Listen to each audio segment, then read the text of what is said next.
on radio. WKGN 1340. Go Vols! You're tuned in to East Tennessee's premier sports radio call-in show. This is The Drive.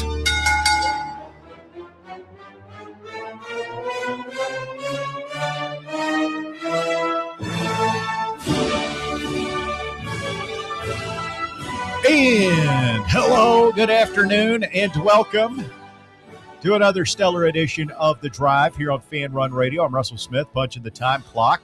3 p.m. here in the White Claw Hard Seltzer Studios.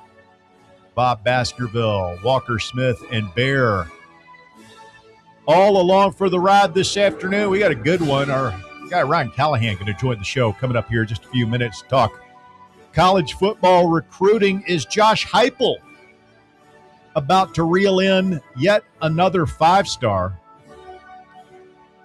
You know what? It's a big recruit when he's just known by his initials. DGG. D-double-G. The D-O-double-G. DGG. He's a big one, man. We'll talk to Ryan about that coming up here in just a few. Plus I think it's a Brendan Sorsby thing, man. The fallout continues. You've got coaches saying we don't want to play him. AD saying we don't want to play him. Georgia sent a memo to its system-wide athletics department saying don't schedule Texas Tech in anything. Seems to be a pretty drastic step, and they've got a conference call today that just finished up. Brett Yormark, the commissioner of the conference, saying, hey, we're going to keep whatever we talked about behind closed doors. That ain't going to last. Mm-hmm. Anonymous sources quoted. How long before we find out? I mean, I would say probably during the show. Oh, for sure. Today. We'll start leaking out. We'll keep an eye out for it on Twitter. Meanwhile, a Texas court scheduled Sorsby's trial against the NCAA for February 8th, 2027. So this is taking on, this is kind of like the Pavia situation last year, right? Where he was going through, he got his injunction where he played the season and then things going to trial. Yeah, he's just like, whatever. I'm not paying this lawyer any more money for this. I would think this is Sorsby's last year in college football regardless. Yes. What do you guys think the chances are of this actually being his last year, or has he played his last year? God, that's the $1 million question. Right? Will Texas Tech blink on this deal? I don't know, man. I get the feeling that if they had it to do over again, knowing what they knew, nobody would touch this kid, right? No, but the 10-foot Texas Tech would not have offered this kid however many millions of dollars they did. It was pretty. I wonder why did Indiana not fill in Cincinnati? Why did Cincinnati? I guess they're under no obligation to, but it just seems like if you've got a player on your team and he's got a gambling addiction, you might want to tell that to the next school he lands at. I don't think I would tell any. Yeah. And Sorsby's situation was he became a non-factor the minute Signetti came on board. So, my point is someone like Sig probably had no idea, what was going on with that. Why was he a non-factor when Signetti came on? Signetti apparently didn't think he was very good. Yeah, he didn't think he would be the guy. He went and got Curtis O'Rourke. That worked out for them, but clearly Sorsby is an elite prospect. And if Signetti not knowing anything about his gambling thing, he is human, okay? I think we're already ascribing Saban-like status to this guy. Oh, he can't miss. He's got a magic touch. That's a pretty big miss in hindsight, right? Just based on talent alone. Yeah, I would say so. Yeah, it seems like that would be something you would expect somebody on your staff to kind of find out about before you make this kind of commitment. Hey, maybe the 6'5", 220-pound super athlete with the rocket arm who can run a little bit, maybe we can make something out of him. Yeah, I don't know. I don't know enough of the backstory there of what happened. I just know that he was there. Signetti arrived, and then he was gone. So he had one good year at Cincinnati or two? I think 2. I'm not trying to argue with him. I'm just is he really an elite prospect? Or is he just a byproduct of the times that we live in? I think he's pretty good. I mean, he got a huge NIL deal. We wanted him. Texas Tech paid a king's ransom for him. I think everybody wanted him. Yeah, 2,800 yards, 27 touchdowns, 5 interceptions, QBR of 81.5. I'm not saying that he is the second coming of Mahomes or anything like that, but he's pretty well thought of, you know. He doesn't throw a lot of interceptions. No. I mean, if, you know, again, playing the what if game, if none of this had happened and he was a model citizen off the, like, we would be very jealous right now as we sit here and talk about our quarterback situation. Probably. And you're still not coming off your stance that, like, regardless of where this kid had ended up, there would be one fan base, no matter who it was, that would have been fine with this kid playing this year, and everybody else would have been, including Texas Tech. Largely. Yeah, I mean, it's college football, man. Do you want to win or don't you? Most fan bases want to win. I'm sure there would be some people, some skeptics out there saying, I don't know, should we really be doing this? But by and large, I think we'd, kid's got a problem. Be a great redemption story. He went to rehab, learned his lesson, had to sit out 2 games. 2 games. That's a sixth of the season. That's a pretty big penalty for a college football player who only has so many football games in his ability, in his career. We should let him live out his dream. We should be there for him. I still say, though, if I am Texas Tech or wherever he plays next, even the NFL, like, I am keeping an eye on him. I'm assigning somebody to follow him around. I'm demanding. It's like a child, you know, and your kid first gets his phone and like, hey, let me see the phone. You kind of go through it. Yeah. Like, I'd be wanting to do that. I'd want to have software like on his phone so that I could just monitor. He was having other people. I mean, $90,000 of his bets were placed by other people. Yeah, that's crazy. Which, you know, Reed had a good point this morning. He broke the law to do that because he was living in Texas. They not have sports gambling in Texas? No. Not at that time they didn't, and it's illegal to place. Do they have it now? Texas, I don't think Texas is live yet. Why not? Because not everybody. California is not live. Not everybody thinks it's this great, wonderful thing, man. Yeah, but I mean, California, blue state, Texas, red state. Like, it seems like the red states are pretty laissez-faire about it. Yeah, it's weird because of, obviously, look at this kid. It can be, you know, when someone's addicted to it, it can be, it just destroys you. Seeing where Thomas Mars, who's into this thing now, the prominent college sports attorney, he, of course, helped Trinidad Chambliss get his injunction to play for Ole Miss this season after the NCAA had denied him a medical red shirt for back in the 2022 season. Mars says he believes the Big 12 can take action against Texas Tech for using a player who was ruled ineligible by the NCAA. What does that mean? Like, your remark might come down on. So was Texas Tech, was their AD in on this conference call, or was this just all the other schools? Yeah, I don't know. I would think he was probably not on the call. I would think this was them conspiring to have a uniform message to go back to the conference and maybe Texas Tech with. Then you got that billionaire. Mars says, quote, there's no question that the Big 12 could impose draconian sanctions on Texas Tech, and the type of sanctions would only be limited by their creativity. The Big 12 is not party to the Texas lawsuit and is therefore not enjoined from doing anything. So that's interesting. Is he saying that they could, the Big 12 would say, look, your wins, if you use this kid who's ineligible according to the NCAA, if you play him anyway through this lawsuit, your wins, conference wins, aren't going to count. You're not going to be eligible to appear in our conference championship game. that's going to prohibit you from playing in the college football playoff, even if you do win all your games? Just take the conference to court. Yeah. I mean, I suppose. Well, at that point, the ball's in Texas Tech's court because you're punishing the school, not the player, not the individual, right? Yes. And this gets back to what is Texas Tech's appetite for all this? I'm sure they've got buyer's remorse, but they're in it now up to a certain point. Well, there's two sides to the Texas Tech aspect. There's the university, the institution, and then there's Cody Campbell. And based on what I'm reading, you can also feel like he's using this. He made the comment yesterday, the system's broken.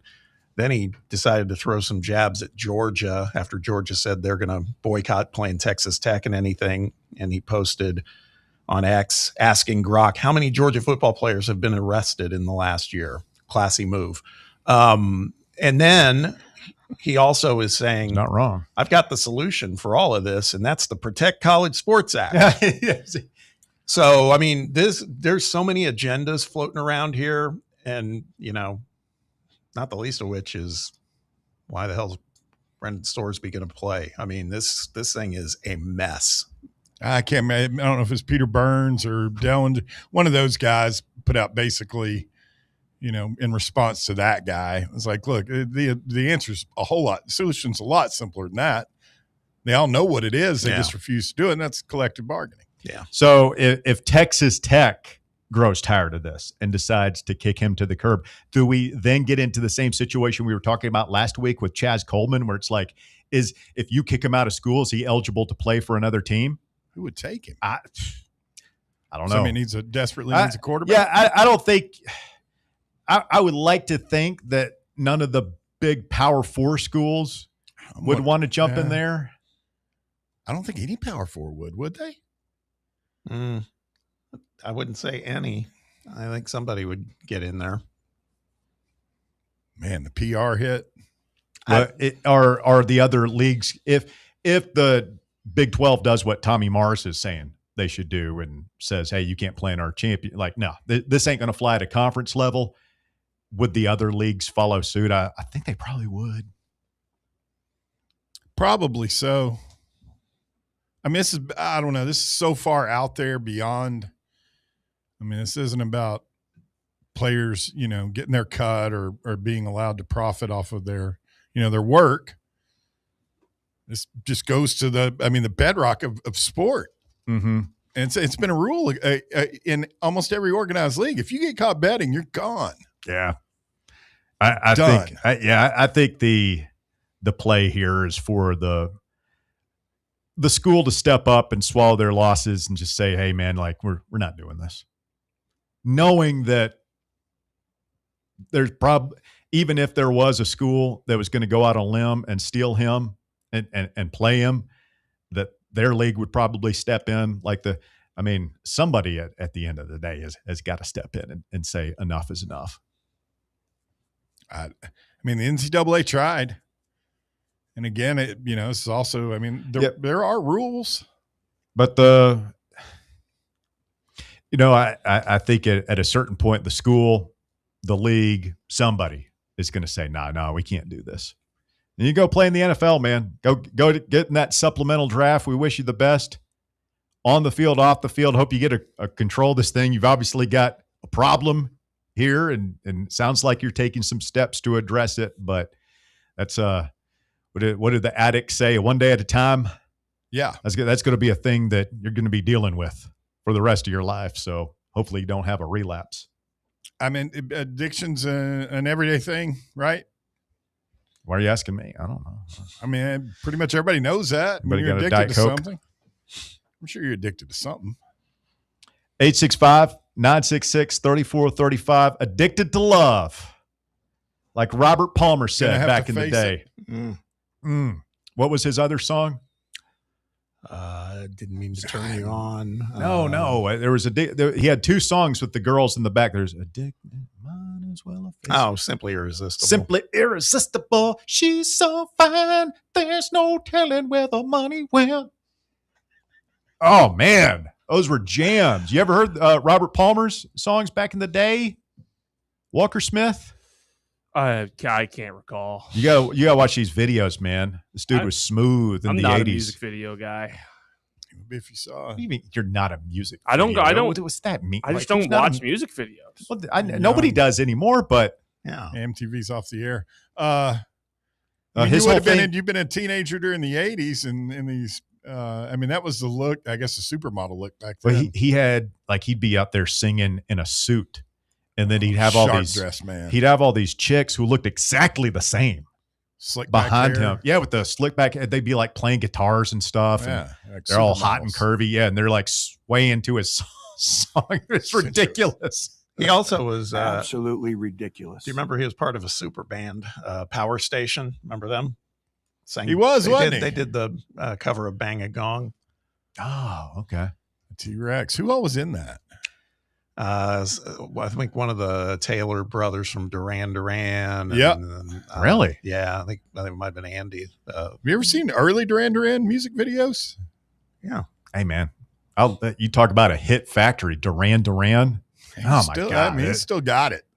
Still got it. Yeah, I don't know about any new material they've got, but they can still belt it out. Deep catalog. Like you take the 5 or 6 best Duran Duran songs. They stack up against anybody in pop music. Yeah. And they kind of went away. And then in the early 90s, they She's dropped. Come Undone. Yeah. Ordinary World. Hungry Like the Wolf. Her name was the Rio. Oh, jams. Somebody did All a of them. mashup of some Black Sabbath song with Rio. All right. Incredible.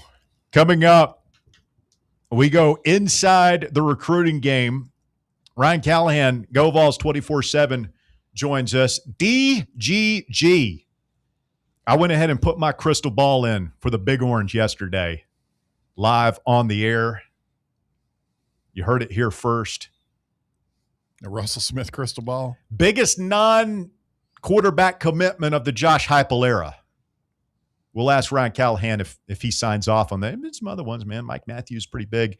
We'll talk about it with RC when we continue. You're listening to The Drive. It's Fan Run Radio. Stay with us. The Drive. Streaming worldwide at fanrunradio.com and on the free Fan Run app. This is Big Orange Country's sports talk radio superstation. Fan Run Radio, Knoxville. What kind of day is it? It's a White Claw day. Grab a pack, grab your friends. Everything else in life can wait. Your friends shouldn't. Let's go. White Claw. Grab life by the claw. Please drink responsibly. Hard seltzer with flavors. White Claw Seltzer Works, Chicago, Illinois. Did you know your Knoxville Smokies are halfway through their season? Yeah, only 6 homestands remaining. So, what are you waiting for? Don't miss your favorite promotions still to come, like Country Night, Father's Day, 4th of July, Christmas in July, free hot dog night, and so much more. And all summer, we've got all-you-can-eat Wednesdays, Knox Vegas Thirsty Thursdays, and fireworks every Friday and Saturday. So no more excuses. Head on over to Covenant Health Park next week and see your Smokies back in action. Get your tickets now at smokiesbaseball.com. Is your yard starting to look more wild than welcoming? Yeah, don't let your landscape be that house on the block. At ECR Total Landscapes, we make sure your outdoor space is something you're proud of. From de-weeding flower beds to leaf blowing, trimming, mulching, and more, completely customizable to your property's specific needs. We'll handle it all. Why spend your weekends sweating it out in the yard when you can just sit back and enjoy it? That's the ECR difference. And right now, new customers can get 10% off your first month of our monthly maintenance package when you sign up for a full calendar year. That's right. Consistent, reliable service at a price that makes it easy to get started. No sweat, no hassle, just a better looking lawn week after week. Call ECR Total Landscapes today and mention promo code FANRUN to save 10% on your first month. Call 865-384-2012 or visit us online at ecrtotallandscapes.com. Life is more fun with a Good Life account, offering extra benefits, including bank travel. Experience the trip of a lifetime to Ireland. Explore rolling green hills, historic castles, and charming villages across the Emerald Isle. Get in on the fun. Call 865-429-7935 today. Citizens National Bank. Banking never felt so good. Member FDIC. Hi, I'm Dr. Jacob Wilco. Here at Knoxville Smiles, every smile is unique and every smile has a story. We would love to get to know you and help you smile brighter with confidence. If you've been looking for a dental home that treats you like more than just a set of teeth, we would love to welcome you to the family. Please give us a call at 865-539-1776 or visit us at knoxvillesmiles.com. Smile brighter with Knoxville Smiles. Finish your high school diploma for you and your family. Visit finishyourdiploma.org to find free adult education centers near you. Brought to you by the Dollar General Literacy Foundation and the Ad Council.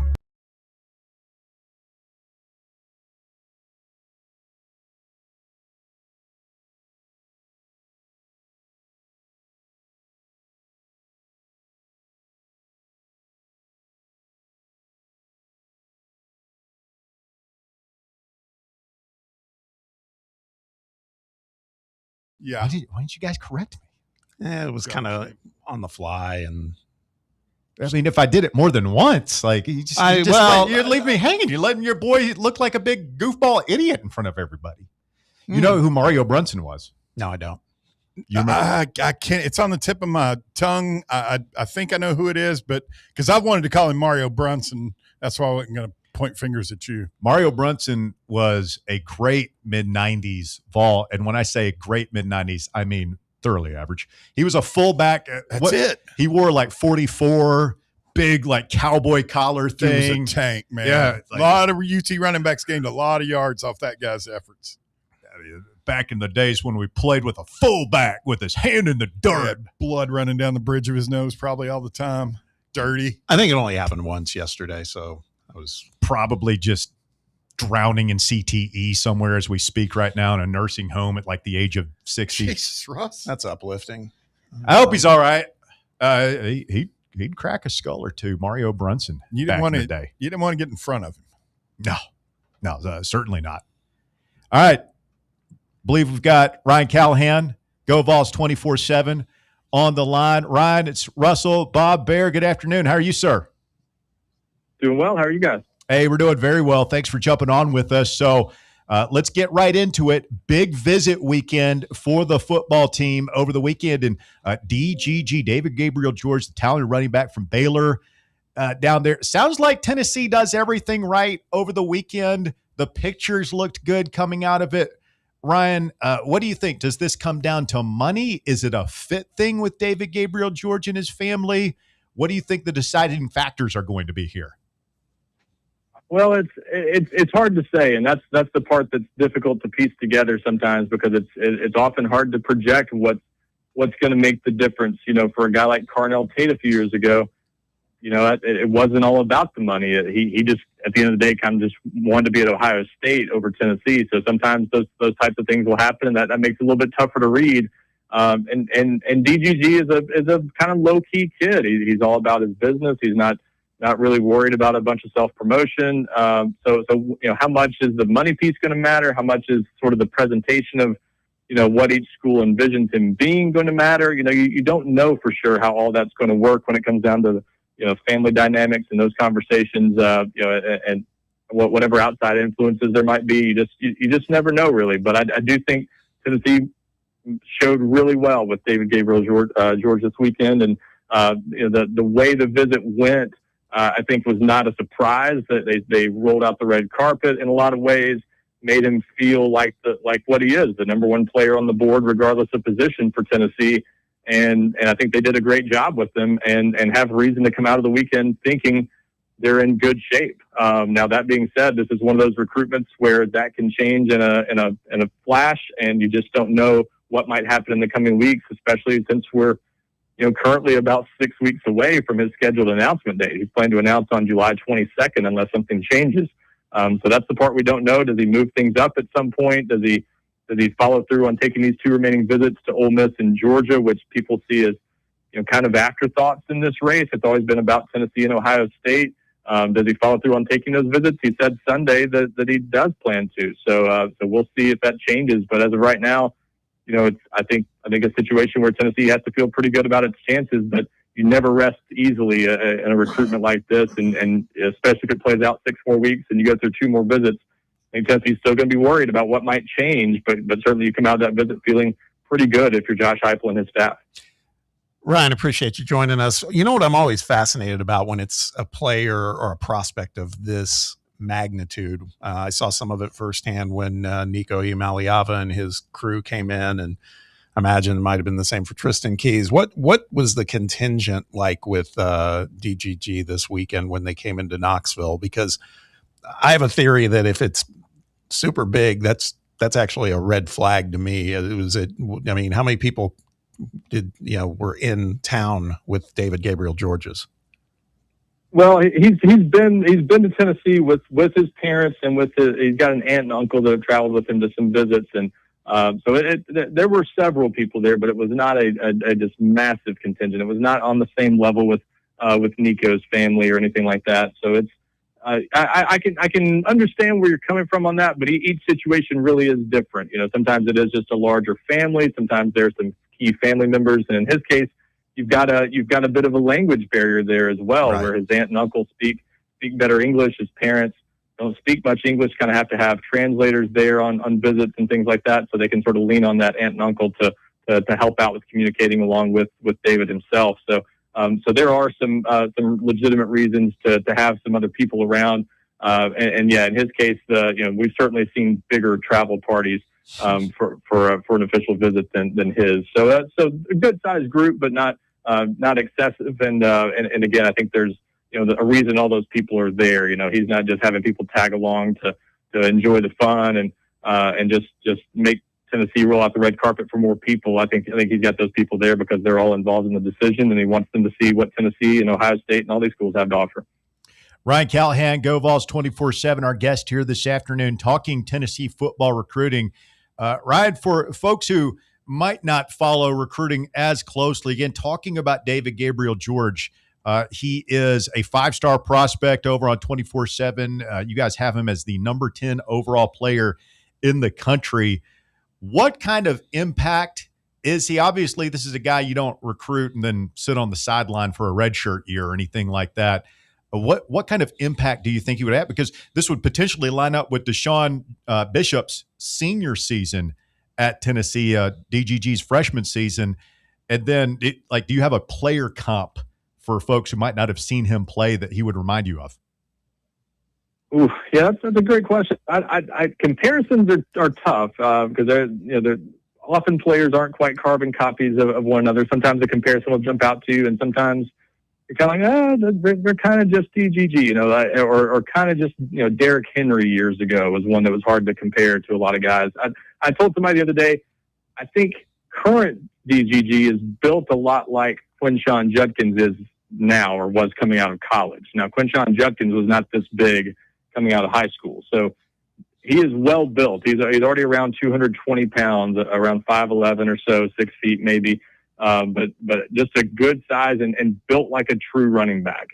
Sometimes we've seen some of those guys, I mentioned Derrick Henry, Adrian Peterson was a little taller. You see sometimes these generational running back talents, and they're a little bit different from some of the running backs you've seen historically. The DGG is built like a prototypical running back, where, usually not as tall as some other positions. He fits that, runs really well behind his pads, can break tackles really well, has a low center of gravity, seems to keep his balance really well in traffic, and just kind of can be just a one cut and go kind of guy at the same time. That's what sort of makes him unique, is he really does just have that kind of perfect blend of power and speed, where he can absolutely run away from a defense if you give him a seam. And at the same time, if you make him be patient, he'll, I've seen him take 20, 25 carries in a game where they have to grind it out more, and he can absolutely handle the workload. But he hasn't had to do that a whole lot. He's not had 3,000-yard seasons in high school, because they've had some games where they can get him out of there, and games they know they don't have to lean on him that heavily. So he's kind of shown a little bit of that best of both worlds, where he can grind it out and play the power game, but he can take one to the house and change the game in a split second. As for how it'll work when he gets to Tennessee, I think that's kind of an open question, because Deshaun Bishop is an interesting case to me, where he could decide to go pro after this year. We'll see what he decides to do. It's crazy to think that for a guy who started his career as a preferred walk-on technically, but he's put himself in position to maybe with another all-SEC type season, he could absolutely have a decision to make this time or less than a year from now. And if he goes pro, it could open the doors for Tennessee to put DGG in a very prominent role in Tennessee's offense right out of the gate. So I think that's all sort of to be determined. But obviously, if Bishop is back, you would think that might, at least somewhat affect his role. But I think either way, Tennessee envisions DGG being the type of guy that's going to get quite a few carries as a true freshman if they're able to land him. So the focus, obviously, this weekend, at least in the eyes of the fan base, us, et cetera, was DGG. And that's going to get resolved 6 weeks down the road, like you mentioned. But, man, the other activity that happened over the weekend was quite good, right? Talk a little bit about these guys that all came on board as far as commitments: Malik Howard, Christian Mays, and Dylan Haley. These all kind of came together over the weekend, and at face value, it looks like a pretty good haul. Yeah, it doesn't always work out that way, but Tennessee did have a busy weekend on the commitment front. A lot of times these guys, you'll see they'll sort of tell the coaches about their decision during the weekend, but then they'll wait a few days to go home and announce it or pick a certain day they want to put it out on social media, whatever. These guys just kind of fired it off during the weekend, and you don't see that all the time. But, yeah, Malik Howard announcing Saturday morning, late Saturday night adding Christian Mays, and then Sunday night Dylan Haley announcing after he got back home, but he had told the coaches while he was on campus as well. So you essentially get 3 commitments out of the weekend. And, big pickups there, all of them for different reasons. Malik Howard, obviously a local kid that Tennessee's had its sights set on for about 2 years now and really did a good job recruiting him. Alec Ablin, there were some people wondering about him as a recruiter a couple of years ago.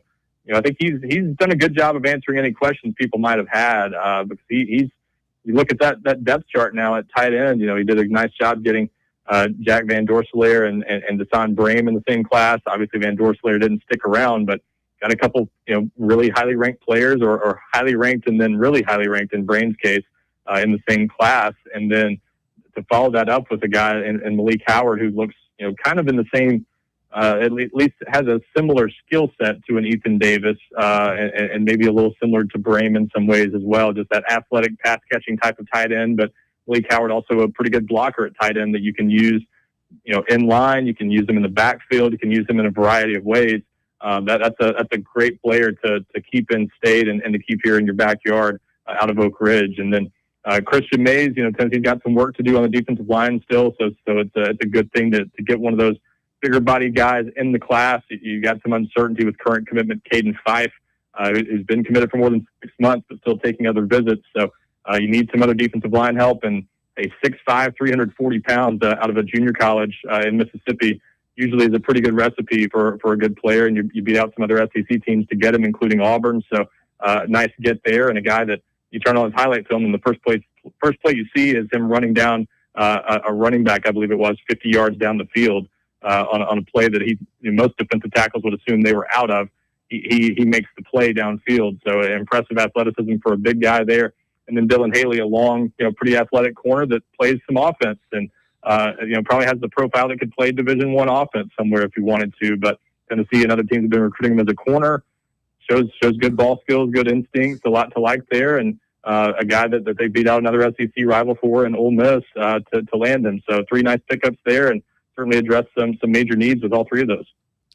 Ryan, do you think Josh Heupel is changing up his roster building approach? And there's this constant tug of war, right, between high school recruits and portal, and it feels like up until now, like Heupel has been very much, hey, we're going to build this through high school recruiting the traditional way and sprinkle in some transfers. Seems like other schools have had more success going more heavy on the transfer side of it. Do you think that that's something that Heupel is looking at? Maybe we do go a little bit harder in the transfer portal, and take a few less high school prospects? I think to a degree. I think it may be sort of a slight recalibration as opposed to a complete overhaul of the philosophy. I think it's one of those you got to constantly assess from one year to the next. But obviously we've seen that the model of living by the transfer portal has at least worked for some teams. Now there've been, and there's a lot more attention paid to the ones that it's worked for. I hear fewer people talking about the fact that Florida State fell on its face a couple of years ago by bringing in a big transfer portal class that didn't work out. There've been some examples of it not going so well. You just hear a lot more about, the Ole Misses and the Indianas of the world. Miami's done some good work in the transfer portal. The reality is, I think at a program like Tennessee, especially, you've got to have a balanced approach to it. You got to do a little bit of both. And it might be that Tennessee, on a yearly basis now, as long as Josh Heupel's there, is going to take a little bit more time with the transfer portal and go out of his way to land a few more bodies like we saw this year. They took by far their biggest transfer group this offseason compared to the previous years, where they pretty much had signed single-digit transfers each offseason until this year, and then they were 20-plus this year. So I think you're likely to see at least a similar approach. It may vary a little bit numbers-wise from year to year, but I think they understand they probably need to shift that way just a little bit. And at the same time, you still need plenty of high school players to kind of fill out your roster. It's a 105-man roster now. You can't put a ton of money into all these guys, but you've got to be able to have some depth on your roster. And it's so much more expensive a lot of times to buy depth out of the transfer portal that you still need high school players to kind of fill things out and give you that young depth as special teams players, knowing that some of them are going to develop into starters in the long run as well. So I think you're going to see Tennessee still sign a lot of high school players.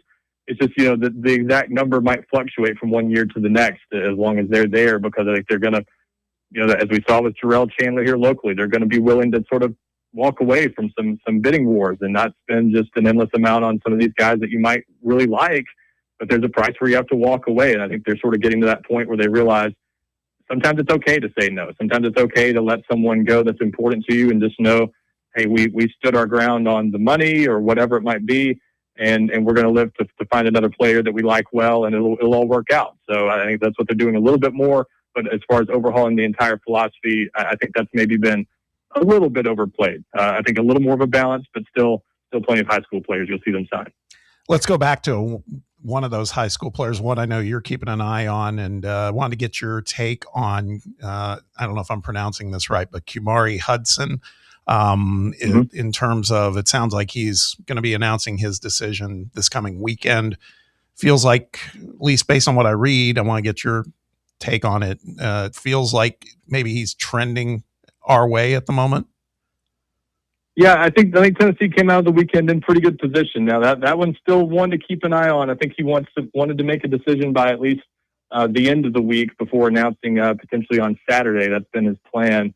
But there still might be another round of back and forth in this one. We saw with Terrell Chandler that I just mentioned a minute ago. That one was leaning toward Miami, then it was Tennessee, and then suddenly it was Clemson. So sometimes these things can take some weird twists down the stretch. And the one thing about this one with Kumari Hudson is he's an in-state player for James Franklin's staff at Virginia Tech, and they're obviously trying to make a splash in year one. Does that staff come back and make another big push for him here at the end to try to keep him in state? So I think coming out of the weekend, there was reason to feel pretty good about Tennessee's chances. I think the Vols definitely have impressed him, and he's been on campus a couple times since March now. So that visit went well. Tennessee needs some offensive linemen to fill out this class, and they've got a good one in state in Princeton UAFO, but still more work to do there. And I think they see Hudson as a nice piece they would love to have. So they I think position themselves well, but not out of the woods just yet. Maybe we'll see if Virginia Tech pushes back or does anything to cut away from that momentum. But certainly Tennessee has done a nice job, and I think that's as of right now an announcement to keep a close eye on whenever he does announce that. But it sounds like it will be Saturday. You just reminded me, we've had the luxury of, for at least a few years, where Virginia Tech wasn't necessarily a name we'd be hearing in the mix as much for recruits, but kind of a whole new game now. They're going to be a player. I would think so. I said at the time that was not the kind of place you wanted James Franklin to end up if you're a Tennessee fan. There was a time 10, 12 years ago where Virginia Tech was a little bit more of a thorn in the side for Tennessee in recruiting. So being just 4 hours down the road and having a coach like James Franklin there that obviously we know from his time at Penn State and even at Vanderbilt that he can be a thorn in the side for Tennessee. That's it'll be interesting to see how that evolves, but certainly he's got to build that program back a little bit before they're going to be butting heads with Tennessee on a really regular basis. Hey, Ryan, really appreciate the time this afternoon. Anything else on your mind or that you guys are covering over at Go Vols 24/7 as it pertains to the recruiting game to look forward to here in the next month or so? Well, I know all the attention obviously on DGG and rightfully so, but a lot of other official visitors still coming in. Tennessee should have somewhere around 10 official visitors as of right now coming in this weekend. That tends to fluctuate throughout the week this time of year, but a lot of guys coming in this weekend and should be even more next weekend for what will be the final official visit weekend of the summer. So still lots to keep track of, and we'll have it all covered for you, of course, at GoVols 24/7. And but yeah, still keeping tabs on the visitors coming out this weekend. There's a handful of guys to watch beyond what we've discussed. Kanaz Sullivan and Tayshawn Poole at safety, Cole Crawford at linebacker, Kumari Hudson and Miller Westerfield on the offensive line. So a lot of names still in play and a lot to be determined even after Tennessee had a few commitments over the weekend. So stay tuned at GoVols247.com and we'll have all the latest this week and beyond. He is Ryan Callahan, Go Vols 24/7 recruiting guru. Check him out at Ryan Callahan 247 on X. Of course, GoVols247.com. Ryan, really appreciate the time, man. Thanks for jumping on. Absolutely. Thank you, guys. Thank you, Ryan. Ryan Callahan breaking it this afternoon. Beyond scientific. When you sit and listen to all that, of course, DGG is the white whale there, but at the same time, it's like it was a nice weekend we just got through, right? Yeah, it's a lot of talent there, and if this Kumari Hudson guy ends up coming this way, that's another big offensive lineman. I mean, that's the recruiting machine's doing pretty well, but man, we got to get DGG. Well, what he said I found interesting. Not necessarily a whole, just a little modification on the recruiting strategy. It's, maybe a few more transfers this year. It's not like we took whatever it was, a dozen or so last year. I don't think you're going to go from that to 30. Yeah. He also, when he said, it's not a static number. I mean, it's going to change to, I guess, year to year, depending on. But you can't have big dollars just sitting on the sideline. No. It was interesting what he said about depth, that because it's so expensive going into the portal, you're going to have to rely on your high school recruiting to provide depth is how I took it. But yeah. Well, you can also have with the scholarship numbers now at over 100, you can bring in a guy like DJ Burks, who a Maryville guy, nice player, ended up going to Appy State. Believe he was a starter for them. Mm-hmm.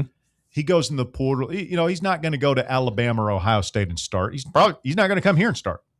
But he's a guy that come in and play special teams for you. And if you have some injuries at safeties, experienced guy, you plug him in there. Guy like that probably doesn't cost $500,000.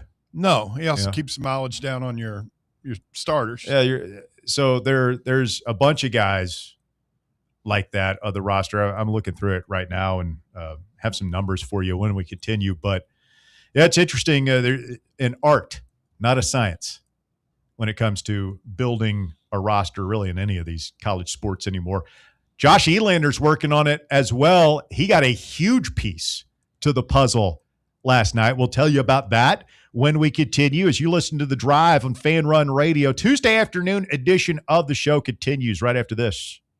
The Drive. Follow us on Twitter or X or whatever the they're calling it these days at Fox Sports Knox, Fox Sports Knoxville, Fan Run Radio.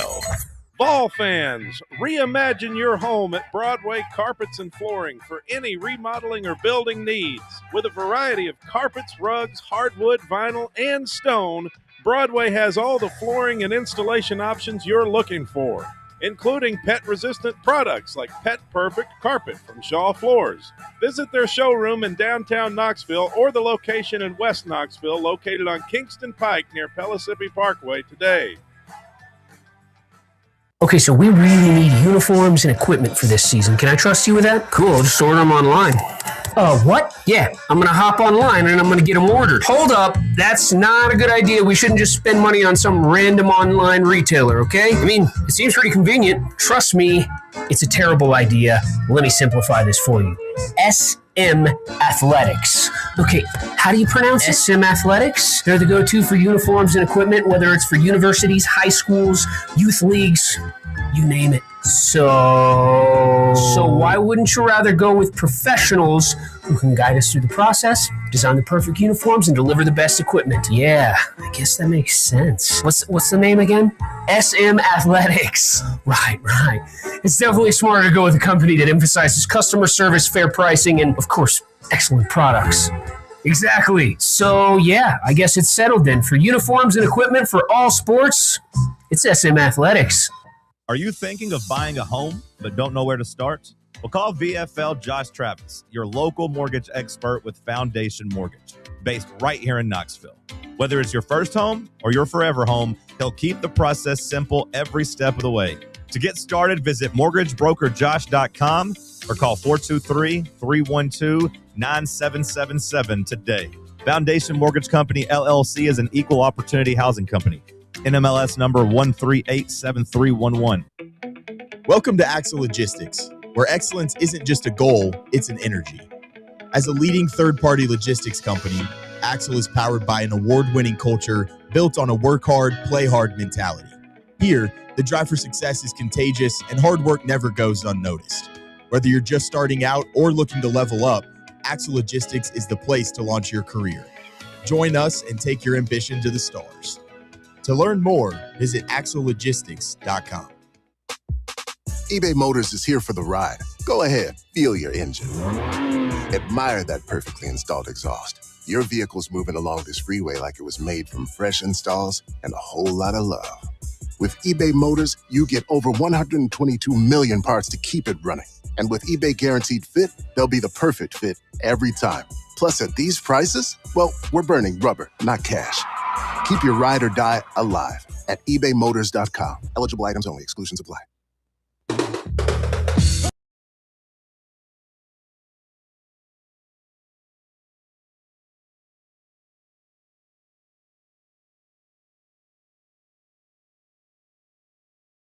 Run app, YouTube, all the things, man. We're everywhere this afternoon. Final segment of Hour 1 presented by SM Athletics, who reminds you if you got any uniform or equipment needs for your sports team this coming fall.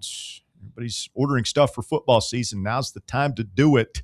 If your business needs screen print or embroidery, you want to get some polos with your logo on them, all that kind of thing, T-shirts, give SM Athletics a call. They can do it all for you. 966-3434 here in the 865 or online at smathletics.com. So I'll just run through the roster real quick, utsports.com. Just a quick once through here. And so I'm sure these numbers are off by one or two on either side, but I counted 64 guys on the roster that we were signed straight out of high school. Okay. And then 21 guys who are transfers. So again, maybe 23. I might be missing one here or there. That's right at 25% of the roster transfers, 75% high school players. I don't know what the right number is. I would love to see what Georgia's number is, Indiana, stuff like that. I think everybody's varied. Georgia's is probably skews, I would imagine, more than that. Yeah. I bet they are very similar because it is a stable program. They're always at the top of the high school recruiting rankings, and guys are going to want to stay there as much as you're going to want to stay anywhere. Now, they certainly do a good job of sprinkling in the transfers on top of that. What do you LSU? I would wonder what their number is. I bet they're more 50-50, if not over 50 transfers. I did a similar exercise last summer, and it was not so much weighted in terms of high school recruits, but more transfer portal. And Tennessee, that number you mentioned, 21, could be as high as 23. That number's on the rise subtly. It's not a big jump, but it's going in that direction. You mentioned LSU. I think of Lane Kiffin. Ole Miss was stacked with transfer portal guys last year. I don't know what it looks like. Seemed to work out well for him. It did, but it's so, to Bear's point, it's kind of a different approach. I don't think that's a Josh Heupel approach. I think what we're seeing, I could see that number, as far as transfers, maybe rising to 25 next year, something like that. But I don't see it ever becoming like more than half of the roster composition. I think the 75-25 way lends itself to probably it's a little bit less risk and more year to year in and year out stability. Yeah. You're not going to have, like Florida State, they fall off a cliff after that one great year because they had gone too far. I mean, those kids were all, that whole team was made up of transfers. I think we need to be more aggressive in the portal. I do too. Like, I don't think you have to go full Lane Kiffin or doing whatever Ole Miss was, but I think you got to, it's production versus retention / potential. Like, you want to have guys that you just plug in and they can go play. I mean, you don't want to be counting on maybe. It is going to be interesting to see what Indiana does in the coming years, because now we've even talked about it. They've gotten some more 5-star commitments out of high school because now there's a proof of concept of what's going on there, and they have money. I just think theirs is probably going to go more in the other direction, where it'll be less transfers, but it'll still probably be a pretty healthy number. I think Signetti's whole preaching, again, production over potential, I think that'll still hold true, but I don't think it'll be quite as heavy because now he can go and get real young talent too. I think the other thing that you got to be real careful about doing is making mistakes like we did with Jacoby, safety, ended up at Miami. You can't. I understand wanting to walk. What Brian was talking about walking away from kids. If we just couldn't meet their price, but you can't let a kid like that walk off your campus. So, speaking of the transfer portal, Tennessee baseball picking up a big one last night. Brody Trosclair commits to Tennessee. I was looking at On 3 Sports. They already have a portal prospect ranking list, and this guy was number 5 of guys in the portal. So, left-hander chooses Tennessee over offers from Auburn, LSU, Arkansas, and Florida. He was here on Sunday. So, huge offer list. He's a left-hander, had a 1.89 ERA. This is at Northwestern State last year. So, he was the Southland Conference Freshman of the Year. Bob, optimistic, pessimistic. The optimistic side, everybody wanted him. He's Southland Conference Freshman of the Year, super low ERA. We beat out LSU for a guy in their backyard they wanted. Pessimistic side of me is thinking, and I've already forgotten his the kid from ETSU and Bearden. Brady Frederick. We had Brady last year. We get Brody this year.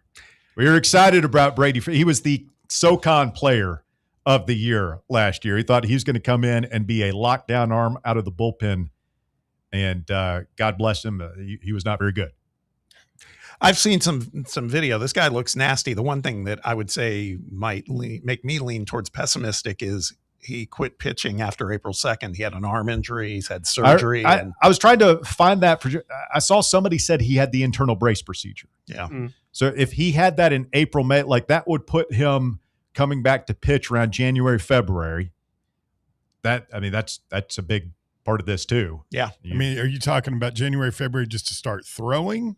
Or he'd be ready to pitch? No, the internal brace thing, when Strider had it and AJ Russell, they were, it's supposed to take a 1.5-year process, traditional Tommy John, down to about a 10-month recovery. So he should be pitching in March? January, February, if he had that injury, if he had surgery in April. I feel like it's a little different with Frederick, especially now. Since we're getting a new pitching coach. This guy's going to be coming into a whole new offseason training program that, barring anything unforeseen, isn't going to get blown up by the head coach leaving. I feel like that's really hard on a pitcher coming to a new place who's trying to get better, when apparently it seems like Josh Elander didn't think the pitching coach was the right guy in the end. And now he thinks he does have the right guy, and we'll just have to trust that this new guy can get him going.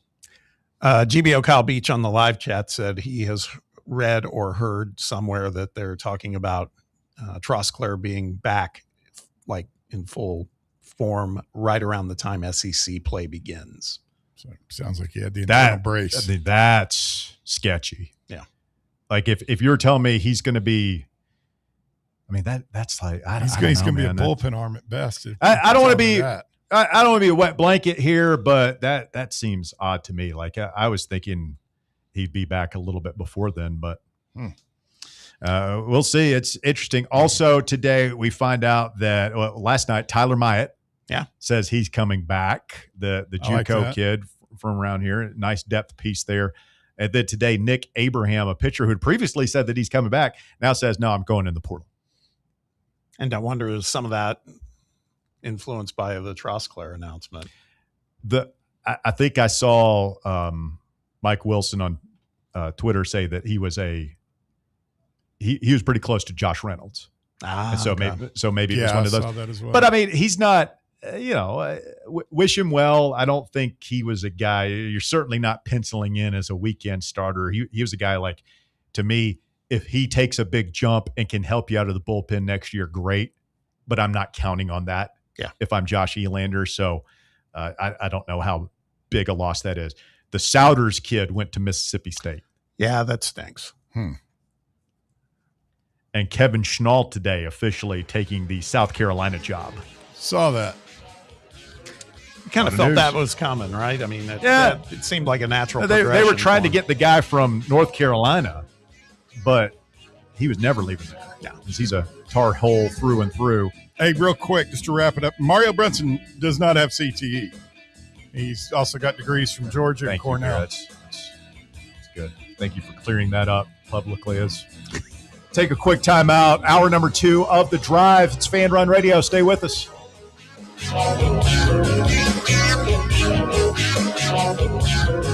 The Drive. Fan Run Radio, the flagship station for Tennessee fans. This ain't no wishy-washy, limp-wristed, kale-eating, half-ass sports radio station. We're your in-your-face, truth-telling, say it loud, flag-waving, face-painting, hardcore, bring the noise, causing a ruckus, don't give a damn sports station. Sports talk that doesn't just hang up and listen. For the fans. This is Fan Run Radio. Get some. Barley's has live music on weekends, general team trivia on Wednesday nights at 8 p.m., and now live sports trivia courtesy of the Knoxville Trivia Guys every Thursday night upstairs. The game starts at 7 p.m. and is free to play for everyone, so head on down to the Old City and show off your sports knowledge and win gift cards to Barley's. Use those gift cards to buy some delicious food and drinks, and you can take it all in with their wide selection of TVs and indoor projectors. Barley's Tap Room and Pizzeria. In a world filled with deadlines and screens, sometimes we forget the simple joys of life, days filled with special moments. At Inward Half, we understand the essence of these moments. Feel the difference between our breathable fabrics and flexible apparel as you disconnect from the hustle and bustle and reconnect with what truly matters. Inward Half, simple luxury for on and off the course. Hey, Vols fans, Cody Brown here. I grew up right here in Tennessee and know what it means when someone says, I've got your back. That's why you can trust Farm Bureau Insurance of Tennessee. Whether it's your home, your vehicle, your family's future, or the business you built from the ground up, we will show up for all of your insurance needs. We are Tennesseans who understand what matters, which is doing right by you. Insurance is not all about just paperwork and policies, but it's about the people we insure every day. So if you want insurance that hits home, give me a call at 865-992-3871. Go Vols. Blackford Veterinary Surgery Referral specializes in surgeries not regularly performed by your pet's general veterinarian. They're currently accepting referrals from vets all across the country. With their newly renovated state-of-the-art surgery center and highly trained staff, clients can rely on professional and thorough care. If your vet says that your pet needs surgery or rehab, ask for a referral to Blackford Vet and let them get your best friend back on its feet. Located conveniently in West Knoxville. For more information, visit blackfordvetsurgery.com. I'm a pretty great multitasker. I can wash dishes and do laundry. I can roller skate while walking my dog. I can even order lunch while doing my homework. But I can't use my phone while driving. A distracted driver is one of the leading causes of death in the United States. So when it comes to driving, please, don't be a multitasker. Don't drive distracted. A message brought to you by the National Highway Traffic Safety Administration, Project Yellow Light, and the Ad Council. You're listening to FM 105.7 and AM 1340, WKGN Knoxville, and W289CU Knoxville, Fan Run Radio. Are you ready for the start of a new season? Maybe looking for your team to go on a tournament run? Get game day ready with Crumble. Head on over to your nearest location and pick up 12 pre-selected cookies plus exclusive toppers. When you're looking for dessert options, there's no question about who you should call on. Our listeners already know. Last year, the Dubai chocolate was a home run, along with the brownie batter. Oreo crumb was another crowd favorite. What new flavor will set the standard this season? If you're in the Knoxville area, there are 3 locations ready to serve you: Clinton Highway, Parkside Drive, and Maryville.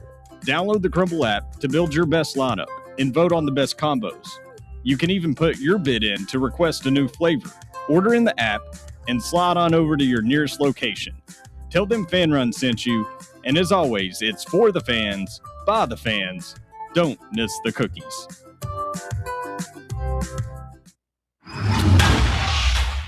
It's time for the Drive's Top 4 at 4. Hour number 2 of the Drive underway. It's Fan Run Radio.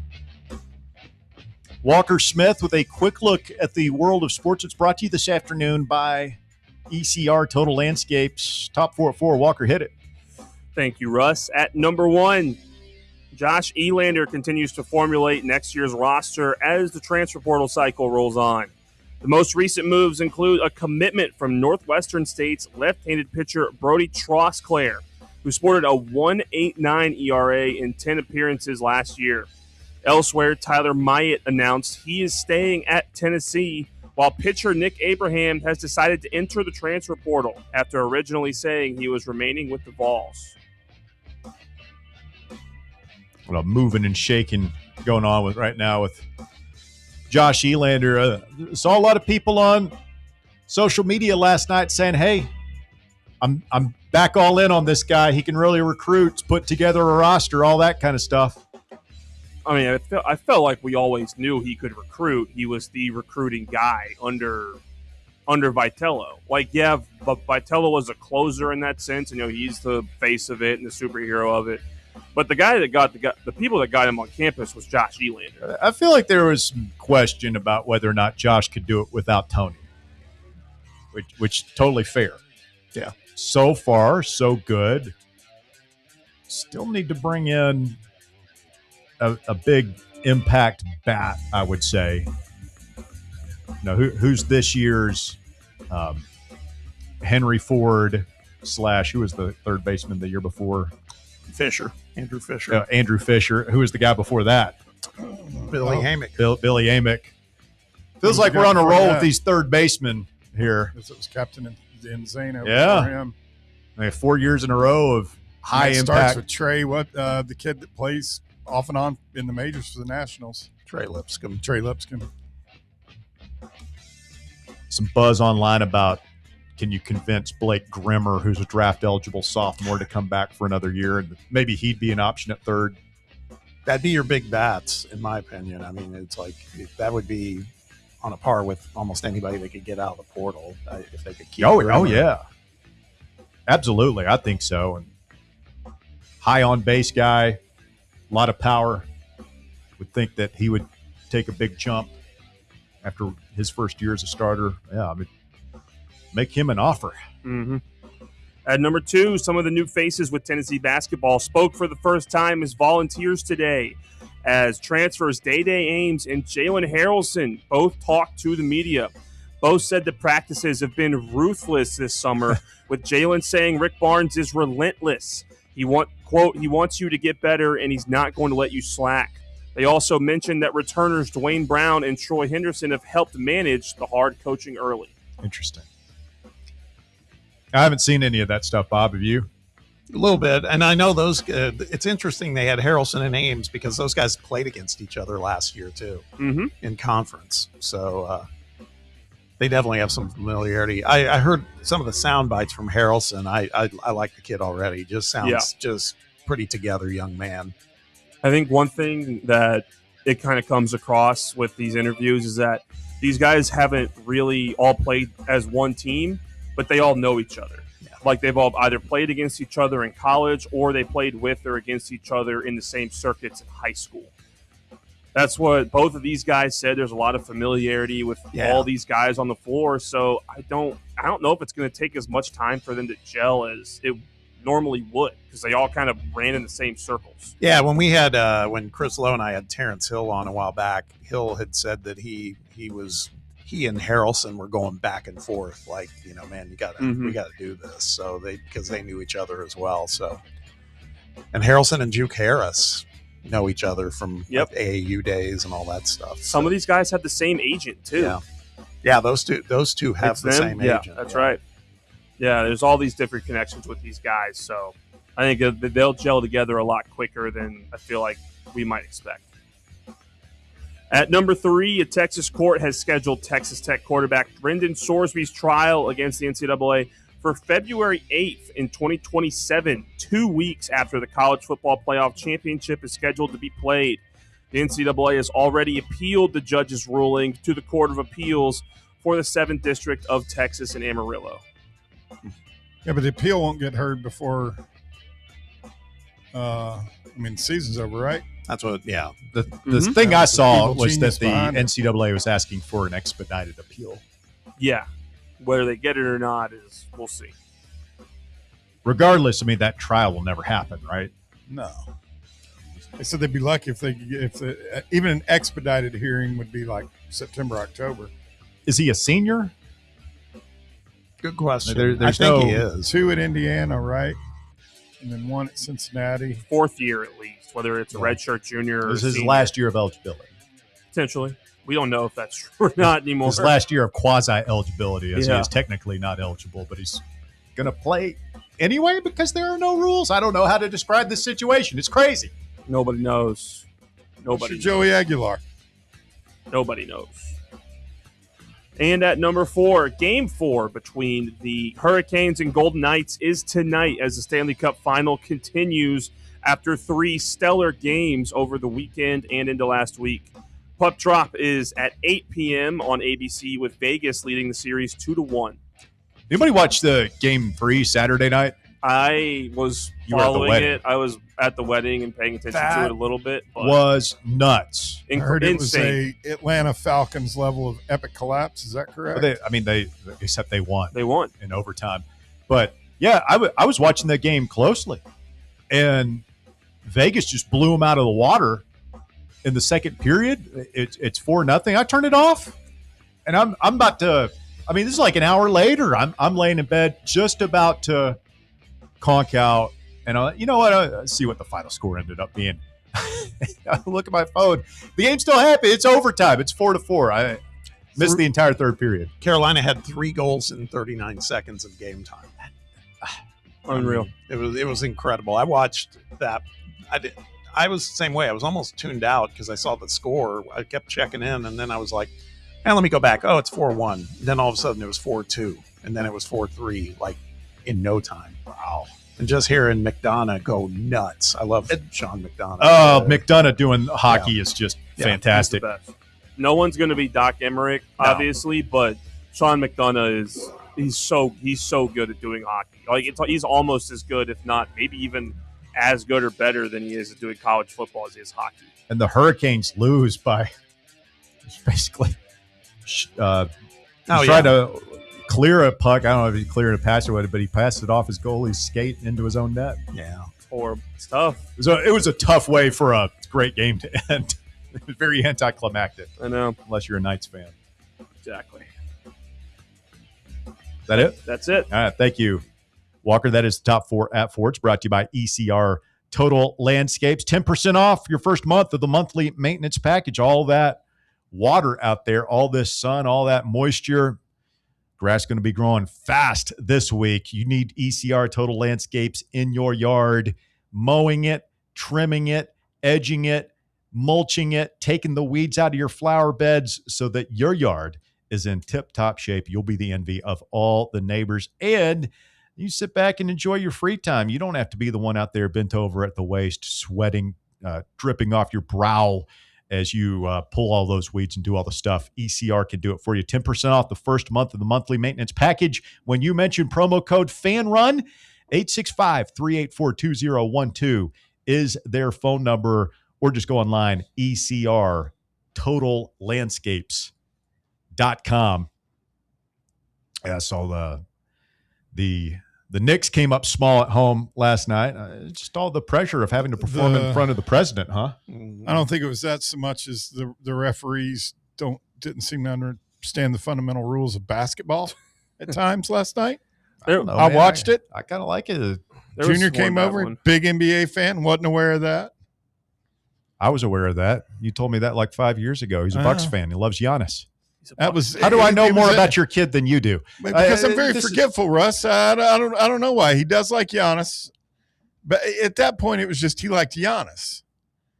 Now he's like a fan. Like he knows. What about the stuff. Knicks fans? They're really covering themselves in glory last night. That's a good scene outside the arena. It's just the purge afterwards. We're just hunting down all the Spurs fans and kicking their asses. That's how you handle a loss. I mean, good grief. I thought there was like a 10 block where nobody could go because the president was there. Yeah. Well, there were all sorts of watch parties elsewhere in the city. I mean, big ones, Central Park, Williamsburg over in Brooklyn. I mean, they were everywhere. So when you get that many people drinking a little, passionate. Oh, come on. Don't make excuse for these people. They're animals. I'm not making an excuse. I'm saying that's a formula for that kind of stuff happening. We get absolutely tore down here in the SEC country. I mean, people just passed out drunk everywhere. And yeah, you'll see a fight occasionally. I mean, it's big news. This was like, I can't look online without seeing a different brawl last night. What's wrong with these people? They don't know how to handle their alcohol up there? It happens in a lot of cities, beer, I feel like. Liked beer, still like beer. Doesn't happen down here. And we got bigger crowds. I guarantee there's more, 150,000 people around Neyland Stadium on a Saturday afternoon. How much does that arena hold? 20,000? Something like that.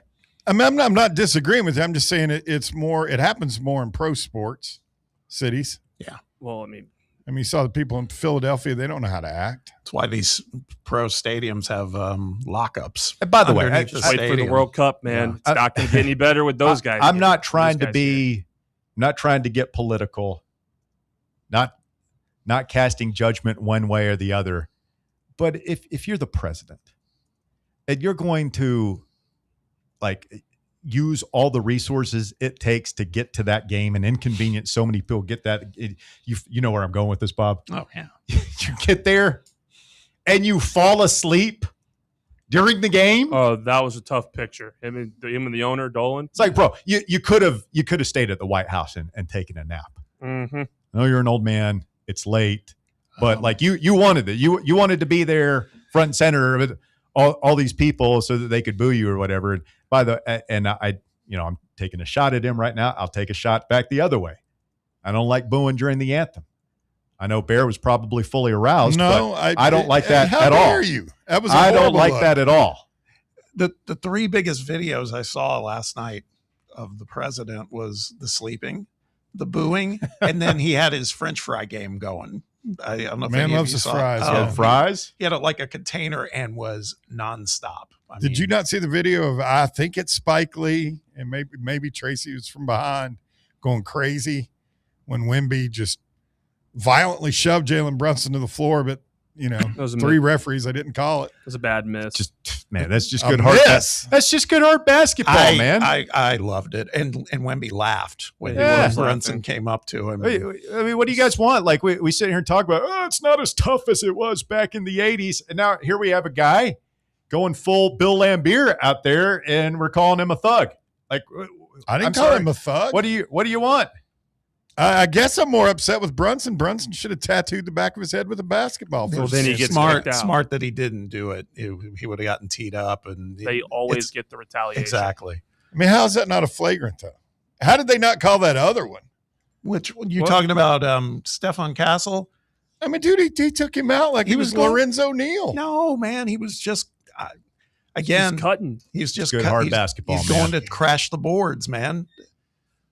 I thought it was a little unnecessary. I thought the refs might be in on the might have some money on the game. You guys got your Knicks love showing brightly. I'd just like to see the Knicks win it, man. It would be. I mean, it's. I don't. I'm kind of against them now. I've flip-flopped after that display of just blatant lawlessness in New York City last night. It's despicable. It's outrage. And now there's been an announcement from the White House because Trump was saying that he was perhaps going for Game 4. He is not going to Game 4 now. Good for them. He was too bored. Yeah, he didn't like the game. By the way, and I know we've already talked about this guy. I can watch Dylan Harper play all night long. That guy is he's going to be amazing. Good. Yeah. The fact that he's comes off the bench for them it's crazy that they just fell into that number 2 pick a year ago. It still looks like they're walking constantly to me, traveling. Just because there's so much, especially the big guy like Wemby. Yeah. I mean, if you give that guy 3 steps, he's going from half court to dunking. I mean, that's 7'6". He only has to dribble the ball once and take 3 steps, and you're there. I think it's a little ridiculous. Let's get into the breaking news test. A lot of basketball news this afternoon. Oh. Shout out to the Hulk, Brett Hullander, for bringing this to my attention. TSSAA adopting a 35-second shot clock for the upcoming season. Are they going to... I think they were saying they're going to phase it in, which I don't know what that means, but they're saying over the course of the next few years. Oh, yeah, I'm sorry. Full implementation set for the 2029-2030 season. So they're going to... I love that. 35 seconds. Start with private school division first. I've seen I saw one game years ago. I was doing it was Maryville and Bearden when Tony White's kid was playing at Bearden. Remember him? Went to College of Charleston. And what was it? Was it Rico White? It wasn't Rico. Was it Tony White Jr.? I thought it was Tony White Jr. There is a Rico White. He had 2 sons. Okay. But it was Tony White Jr. Jr. It was Tony Jr. COC. Yeah, and they were playing Bearden in this game, and they just did like a 4-corner stall, and it just held onto the ball. Yeah, made Maryville come out and guard them, and then they would pick them apart. It was I don't know. I kind of admired it as just strategy because it worked, and they beat what was probably a better team that night. I went to that Webb Catholic game earlier this year, and they same thing where the game was up tempo all the way, but I forget which team it was, but one of them decided there's like a minute left in the quarter, and they're like, "We're going to sit on it." They just stood there, till somebody came up to defend them. They just ran the clock. I hate it. So this is a good development. I mean, how big of an expense could it be adding? Those things can't be that expensive. Yeah. No, I think the adjustment has to be, you put the clocks on there, but getting the referees and the scorers used to doing that. Yeah, because it's got to be a little bit of adjustment for them. A lot faster pace of a game it's going to end up being, because even without a shot clock, like possessions can go quickly depending on the teams, but also you'll get chances where teams are holding the ball for a minute and they just keep getting offensive rebounds and it lasts forever. I remember thinking it was the dumbest thing ever when college basketball went away from the 45-second shot clock. See, I'm not old enough to remember the days before the shot clock. But when I first started following, there was a 45-second shot clock, which seems insane now looking back on it. That's so long. Could you imagine just in the game? It's so long. It would probably make the games go faster. I don't know. But did they go to 35 for a while before they went to 30? I don't think so. I think it went straight went to 45 to 30. There's been some chatter off and on about going to 24. When did they bring in the 45, Bob? I don't know. I don't remember. I think it was early 80s. Yeah. Because Jordan, they didn't have it. Carolina was still doing 4 corners in 82 when they won, right? So it was like 83, 84, right. Somewhere around there. Yeah, I remember the same year they brought in the 3-point line. Could be. I mean, I remember watching a couple of. That was when I was, little kid. I was just getting indoctrinated to college basketball, and it was like North Carolina on TV, and they'd run that 4 corners, and I mean, they'd hold the ball for like minutes. Horrible. Yeah. Just bad basketball. Yeah, it's terrible. Wasn't there a national champion? I mean, an infamous national championship game. I don't know about that, but there was an infamous game here at the old Volunteer Classic in the 1970s or early 80s where Tennessee beat Temple. It was like 10-7 was the Maybe final that's score. what I'm thinking of. We've because talked about it before. we were just holding the ball. Let's get Joshy Boy in here. Joshy Boy, you're on the drive. It's Fan Run Radio. Hey, what's up, guys? How are you doing today? Doing well, thanks. Good. I got kind of a two-part question. First part of the question is, with this Sorsby stuff going on, could you see eventually, I know it's a state-by-state process, but could you see some states getting rid of sports betting? And is it possible this season, whenever Texas Tech plays, could you guys see some, like, sportsbook take Texas Tech's odds down in games? Yeah, I don't know. Bob, do you see any states repealing sports betting legalization? I don't know. I think the money's too attractive at this point. It's a great question, but I don't know, man. I mean, they've always, states have always been figuring out ways to generate revenue, whether it was lotteries or whatever the case may be. Stupid question. How does the state of Tennessee make money off of DraftKings and FanDuel? Do they get tax money from that? I would say there's some sort of, they've got to have some sort of agreement with They're getting their with cut. the book. Yeah. Why would they have approved it? Like, how much money is that? Oh, I don't know. Enough to get everybody Tens of on board millions a with it. year? I don't know. It makes you wonder, like what we talked about earlier in the show, why some of these bigger states have not gone live yet. Texas, California, some of the others, because there's been some states that I know firsthand from our experiences with my other business that because we're involved in supporting it, like the state of Kansas went live a couple of years ago, and it brought revenue into Tennessee media entities and other things. It's crazy how it works. So, AI Overview says the state of Tennessee collected approximately $108 million in tax revenue from sports gambling in 2025, bringing its total tax haul to over $430 million since the state legalized online sports wagering. Yeah, that's a good question, Josh. But it ain't going anywhere. Yeah. Not at those numbers. Sure. Yeah. So what do you guys think about Myatt returning this season? I know he started off pretty hot during the start of this season.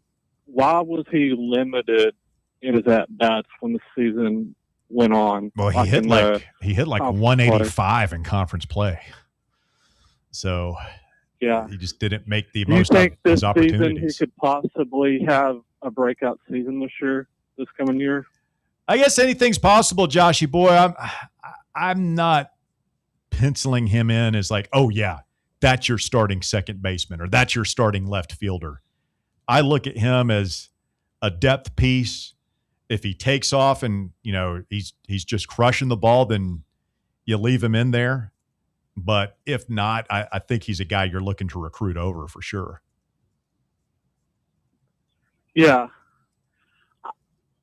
One last thing. I know you guys were talking about it yesterday about Sorsby. Like, were you guys in favor of it or not? And I know most of you weren't. So that leads me to this. Bear, I know you're a big Yankees fan. What if Aaron Judge was betting on his own games, on his own team? Would you be in favor of him playing or no if he did that? Banished forever, exiled, cast out into the desert and forced to walk alone. Have a great day, guys. Thank you, Joshy boy. Stricken from the record books. Strip him of all his Yankee stuff on the way out the door. He leaves with nothing. Nothing! Wow. Well, he hasn't really given New York much in terms of hardware. Says the one guy in the room whose team hadn't done crap in like 40 years and who does have the guy who is banished from baseball well forever. Played. Walker, your move? I have nothing to say. You want me to defend Pete Rose? That was before I was born. I have nothing to know about that. Just saying, Aaron Judge. You got a lot of jokes for somebody whose baseball team sucks and whose best player will never go in the Hall of Fame because of gambling. Aaron Judge has as many World Series rings as Ellie De La Cruz. Certainly does, actually. Yeah. We'll get Ellie up there in pinstripes soon enough. So they can either both that or he'll continue be to have playing 0. out there for Bob's boys. So you can What's get a that? player that's actually clutch. I didn't. What'd you say, Bear? I didn't hear that. Shot must have been playing. They were. Quick timeout. The Drive. It's Fan Run Radio, 865-966-3435. Your phone number if you want to get on the show. By the way, where does that $100 million a year in tax revenue go? According to Google AI, 80% goes to higher education, specifically Tennessee Promise. 15% goes directly to local governments for distribution. 5% goes to the Department of Mental Health and Substance Abuse Services to fund problem gambling treatment and educational initiatives. There you go. Stay with us. The Drive continues. It's Fan Run Radio. We're back with more right after this. The Drive. You're locked onto Fan Run Radio, 105.7 FM, 1340 AM, and online at fanrunradio.com. Did you know your Knoxville Smokies are halfway through their season? Yeah, only 6 homestands remaining. So, what are you waiting for? Don't miss your favorite promotions still to come, like Country Night, Father's Day, 4th of July, Christmas in July, free hot dog night, and so much more. And all summer, we've got all-you-can-eat Wednesdays, Knox Vegas Thirsty Thursdays, and fireworks every Friday and Saturday. So no more excuses. Head on over to Covenant Health Park next week and see your Smokies back in action. Get your tickets now at smokiesbaseball.com.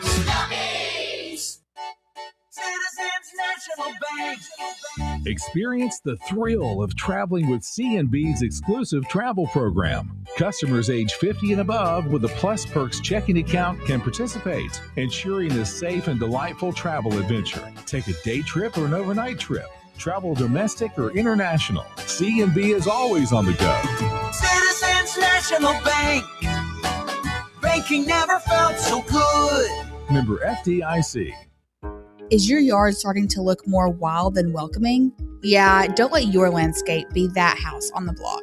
At ECR Total Landscapes, we make sure your outdoor space is something you're proud of. From de-weeding flower beds to leaf blowing, trimming, mulching, and more, completely customizable to your property's specific needs. We'll handle it all. Why spend your weekends sweating it out in the yard when you can just sit back and enjoy it? That's the ECR difference. And right now, new customers can get 10% off your first month of our monthly maintenance package when you sign up for a full calendar year. That's right. Consistent, reliable service at a price that makes it easy to get started. No sweat, no hassle, just a better looking lawn week after week. Call ECR Total Landscapes today and mention promo code FANRUN to save 10% on your first month. Call 865-384-2012 or visit us online at ecrtotallandscapes.com. Your smile says it all, so make sure it's saying the right thing. At Knoxville Smiles, we believe healthy teeth mean happy lives. Invisalign is a clear aligner orthodontic treatment that gradually straightens teeth without the use of traditional metal braces. And now, at Knoxville Smiles, we're offering Invisalign special pricing for new patients. Call for details at 865-539-1776 or just visit us at knoxvillesmiles.com. Don't wait another day to love your smile. Smile brighter with Knoxville Smiles. Doctors take Field of Greens for their own health. Here's Dr. Ryan Green to explain. We're like you, too much fast food and not enough exercise. That's why I take Field of Greens. The fruits and vegetables in Field of Greens support my heart, lungs, kidneys, and metabolism for weight loss. And Field of Greens promises your doctor will notice your improved health or your money back. Get 15% off with promo code RADIO at fieldofgreens.com. That's promo code RADIO at fieldofgreens.com. Product is not intended to...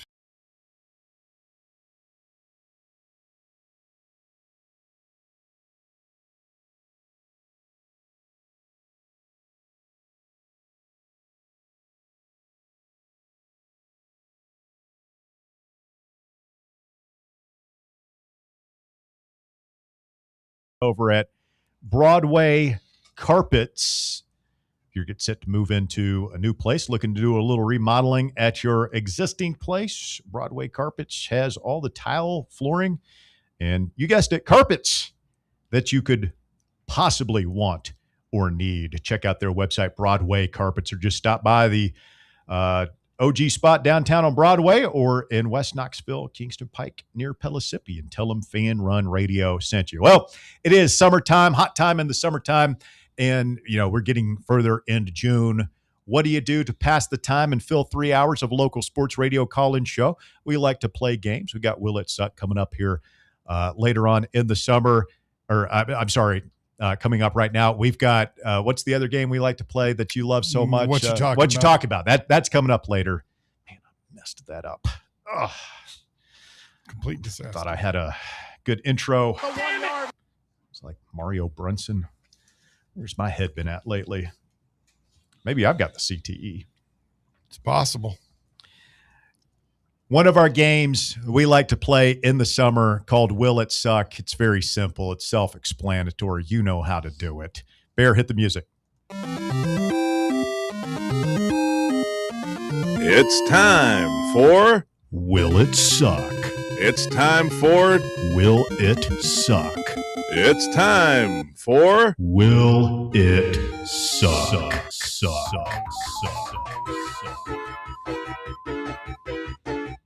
All right. The movie Whale Fall, coming out fall of 2026. I just saw the trailer this morning.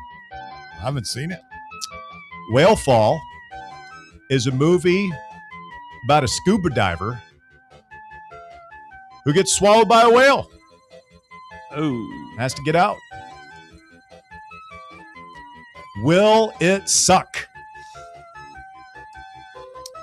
I'll jump in first. Yeah, absolutely it will. I think it's gonna be. I don't like. You that can sound go of ahead, that. I guess. No, yeah, I don't think it's gonna be very good. No, it's absolutely going to suck. I mean, left out one key piece of information. Yeah, who stars Austin Abrams, Josh Brolin, Brolin's in this. Elizabeth Shue. All right. So Josh Brolin's really good. Yeah, he's a great actor. Name a bad Josh Brolin movie. You can't do it.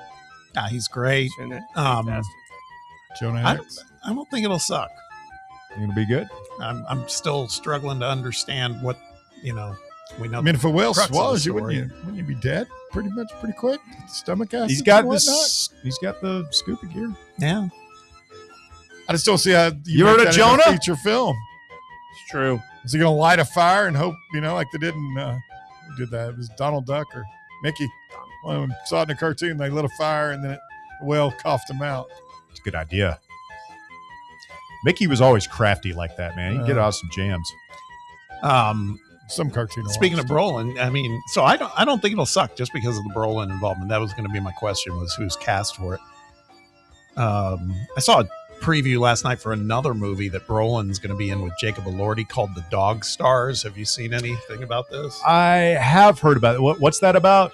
It is.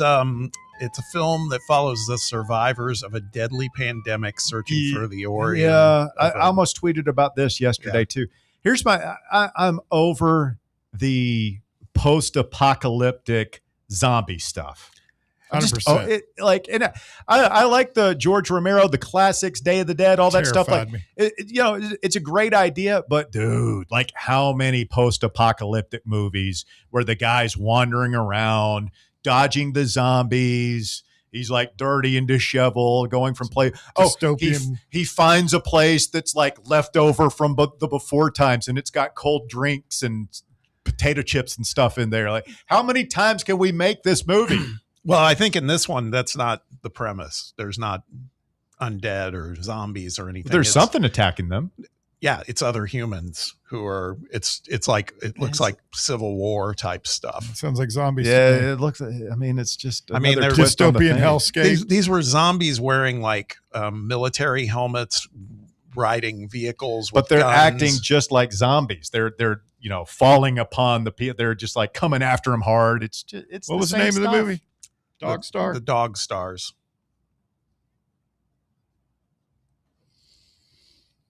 You didn't ask me if I think the whale movie's going to be good. Now that you say Josh Brolin's in it, I watched the I have to trailer. give Yeah. him the modicum of respect that he's taking. I'm good with it. You guys can't reverse course. You already waited I didn't heavily. know Josh Brolin was in it. Don't go Nick Abraham on us here, man. He was- Too soon. Yeah. He was awesome in Weapons last year. Now that I know he's in this, Yeah. he's probably Couldn't make it through that movie. He was actually Why? when he guest hosts Dude, he's Saturday Night phenomenal. Live. He's fantastic too because he'll do pretty much whatever they put in front of him. Because I'm over the zombie movie, Walker. I'm also over the movie that it's like they show you the same story 4 times from different perspectives of the character. Like, how many times have we seen that one?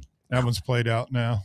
I feel like I have. Maybe it's just me. I feel like that doesn't happen very much anymore. It'll never be as good as Pulp Fiction. Stop trying to do it. Can't be as good. I'm looking at the movie posters for Whale Fall, Russ, and this looks like a complete ripoff of Jaws. Some people say it could be. Artwork-wise. Michael Mote said it could be a complete ripoff from the Bible. I mean, that's true. One of those archetypal stories that we Yeah. all identify with on some level, right? He gets swallowed by a sperm whale while searching for his deceased father's remains. That makes no sense. I mean, you're just out searching underwater in the ocean for your dead father's remains. I hate to break it to you, but he probably got eaten a long time ago, my friend. Maybe you find him in the belly of that whale. So you didn't like World War Z, for example, with Brad Pitt? Ugh. It was okay. I mean, like that movie's at least 10 years old, maybe 15. I think aren't they coming back with like some sort of I'm sequel? sure they are. The sound the zombies made in that movie made it unwatchable. World War Z? When the zombies got on the plane, that was pretty cool. But we've worked through all the scenarios. Have we had space zombies yet? No, not I mean, yet. that's that. Like we could do that. Maybe underwater. Yeah, I mean, technically they did in Star Trek. Zombies one on of a the shows. submarine, maybe you could do that. But How does a zombie get there to begin with? We've worked Like through it's all something the you zombie notice. stuff. Like you'd notice if a zombie was, kind of shambling onto the submarine doing that thing. See, they I'm do. always drawn to the human behavior in those types of storylines because it usually brings out the worst in people. Yeah, I mean that's the depth of it. Yeah, it's like it's Lord of the Flies out there. Who's going to be good and who's going to resort to their worst instincts? I would be more likely to watch the Dog Star movie rather than the sperm whale swallowing somebody. I thought all they ate was plankton. That happened to Pinocchio too, right? Didn't he get swallowed by a whale at the end? That may have been No. who started the fire. No, I don't. There's something at the end of Pinocchio. Yeah, he gets swallowed by the whale, doesn't he? Yeah, Really? I think so. I don't know. It's been a long time since I've seen Pinocchio. Yeah. That may be what I was thinking of earlier. Now that's when it gets weird when the zombies start to infiltrate fairy tales. Yeah. Then you got Yeah, they are, Russ. Him and his dead Geppetto. Geppetto, yeah. Oh, A just giant wanted to be a whale, real Bob. boy. at least they didn't get eaten alive by a zombie. That'd be a problem. That zombie stuff is. Be a problem. That'd be a tough scene. Truly. I don't know. I mean, are there, not to get deep, but are there original ideas anymore? Everything is, sure. inspired by certain things. I mean, there's so many All remakes of movies now too. The remakes, that's different, I feel like. Like, remaking a movie is a complete, rip-off. Not rip-off, just trying to redo it. But, like, all these zombie movies are just based off other zombie movies. All that type of stuff. The great historical action dramas, the Bravehearts, Master and Commander, The Patriot, The Bounty, what was The Bounty? with Anthony Hopkins and Mel Gibson. What was that about? Oh, what's the name of the boat? It's Captain Mel Gibson's characters, Mr. Christian. They go to like the South Pacific, and Mel Gibson's in all these movies. Yeah, no. Get Mel Gibson and let's find whatever historical conflict you want and build a movie around it. Mutiny. It was Guys will go it see was it. a famous Mutiny on the Bounty. Kind of want to see that. I love a good shipwreck story, mutiny story, like guys stranded at sea story. I can't believe you've never seen The Bounty with Mel Gibson. I've never heard of it. Really? I'm kind of stoked now. I need to go find Anthony this. Hopkins, incredible in it. Mr. Christian. What about zombies on a boat? Zombies can't get on water, can't cross water, Bob. Zombies don't swim. Who says they don't? I mean, there's your zombie lore, Bob. Listen, you're Captain Entertainment. You're Mr. I started Howard Stern show. What are you doing screwing around with us when you could be out there creating the next big zombie franchise? Underwater Zombies, a Bob Baskerville film. Nah, that's okay. Starring Mel Gibson and Josh Brolin. Volpool says, hear me out. Zombie sperm whales swallow the Muppets. Zombie sperm whales. told the Muppets told done from anybody. the perspective of the Muppet, the first zombie, the whale, and Mel Gibson. It's pretty good. I don't know if whales are going to go for Muppet Zombies. That Gonzo guy didn't look like he tasted good at all. Big old blue nose. No, didn't look like it. Coming up, back to the busy phone lines, 865-966-3435. If you want to get in on the program this afternoon, 966-3435. When we continue, more of your phone calls, plus Tennessee basketball getting respect from the national media, getting disrespect from the national media. Both this week, we'll tell you what the pundits are saying about Rick Barnes's much looked forward to squad. When we continue next here on The Drive, it's Fan Run Radio. The Drive. Check out exclusive Fan Run video content on YouTube. Just search Fan Run Sports and be sure to like and subscribe. White Claw is taking hard seltzer to new heights with White Claw Surge. At 8% alcohol, White Claw Surge is a stronger wave of refreshment that doesn't compromise on taste. Available in 4 bold waves of flavor like ripe blackberry, citrusy blood orange, zesty natural lime, and tart cranberry. Check out your favorite retailer in-store and online for the White Claw Surge Variety 12-pack and 16-ounce single-serve cans. White Claw Surge. Please drink responsibly. Vol fans, reimagine your home at Broadway Carpets and Flooring for any remodeling or building needs. With a variety of carpets, rugs, hardwood, vinyl, and stone, Broadway has all the flooring and installation options you're looking for, including pet-resistant products like Pet Perfect Carpet from Shaw Floors. Visit their showroom in downtown Knoxville or the location in West Knoxville located on Kingston Pike near Pellissippi Parkway today. We really need to get some branded stuff. Shirts, hats, promo items, something professional. I mean, we could just find a website and order a bunch of it ourselves. You could, but you're taking a big risk. You don't know the quality, the fit, the timeline. It's a roll of the dice. Yeah, I guess. But isn't that how everyone does it now? Not the ones who actually care about how their brand looks. Look, if we're putting our name on it, it needs to be done right. We need SM Athletics. SM Athletics? Yeah, they specialize in working with businesses like ours. Apparel, hats, promo gear, but real, customized stuff. They actually care if it turns out right. Probably a lot better than getting stuck with 100 t-shirts with crooked logos. Exactly.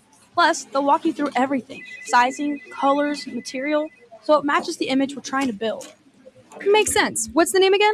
SM Athletics. Trust me, if you want to look like a real company, not a flea market stand, this is the move. If you're serious about your brand, work with people who are serious about getting it right.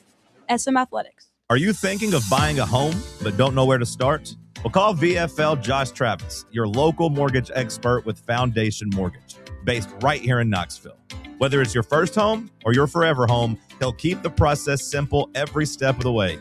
To get started, visit mortgagebrokerjosh.com or call 423-312-9777 today. Foundation Mortgage Company, LLC is an equal opportunity housing company. NMLS number 1387311. Barley's has live music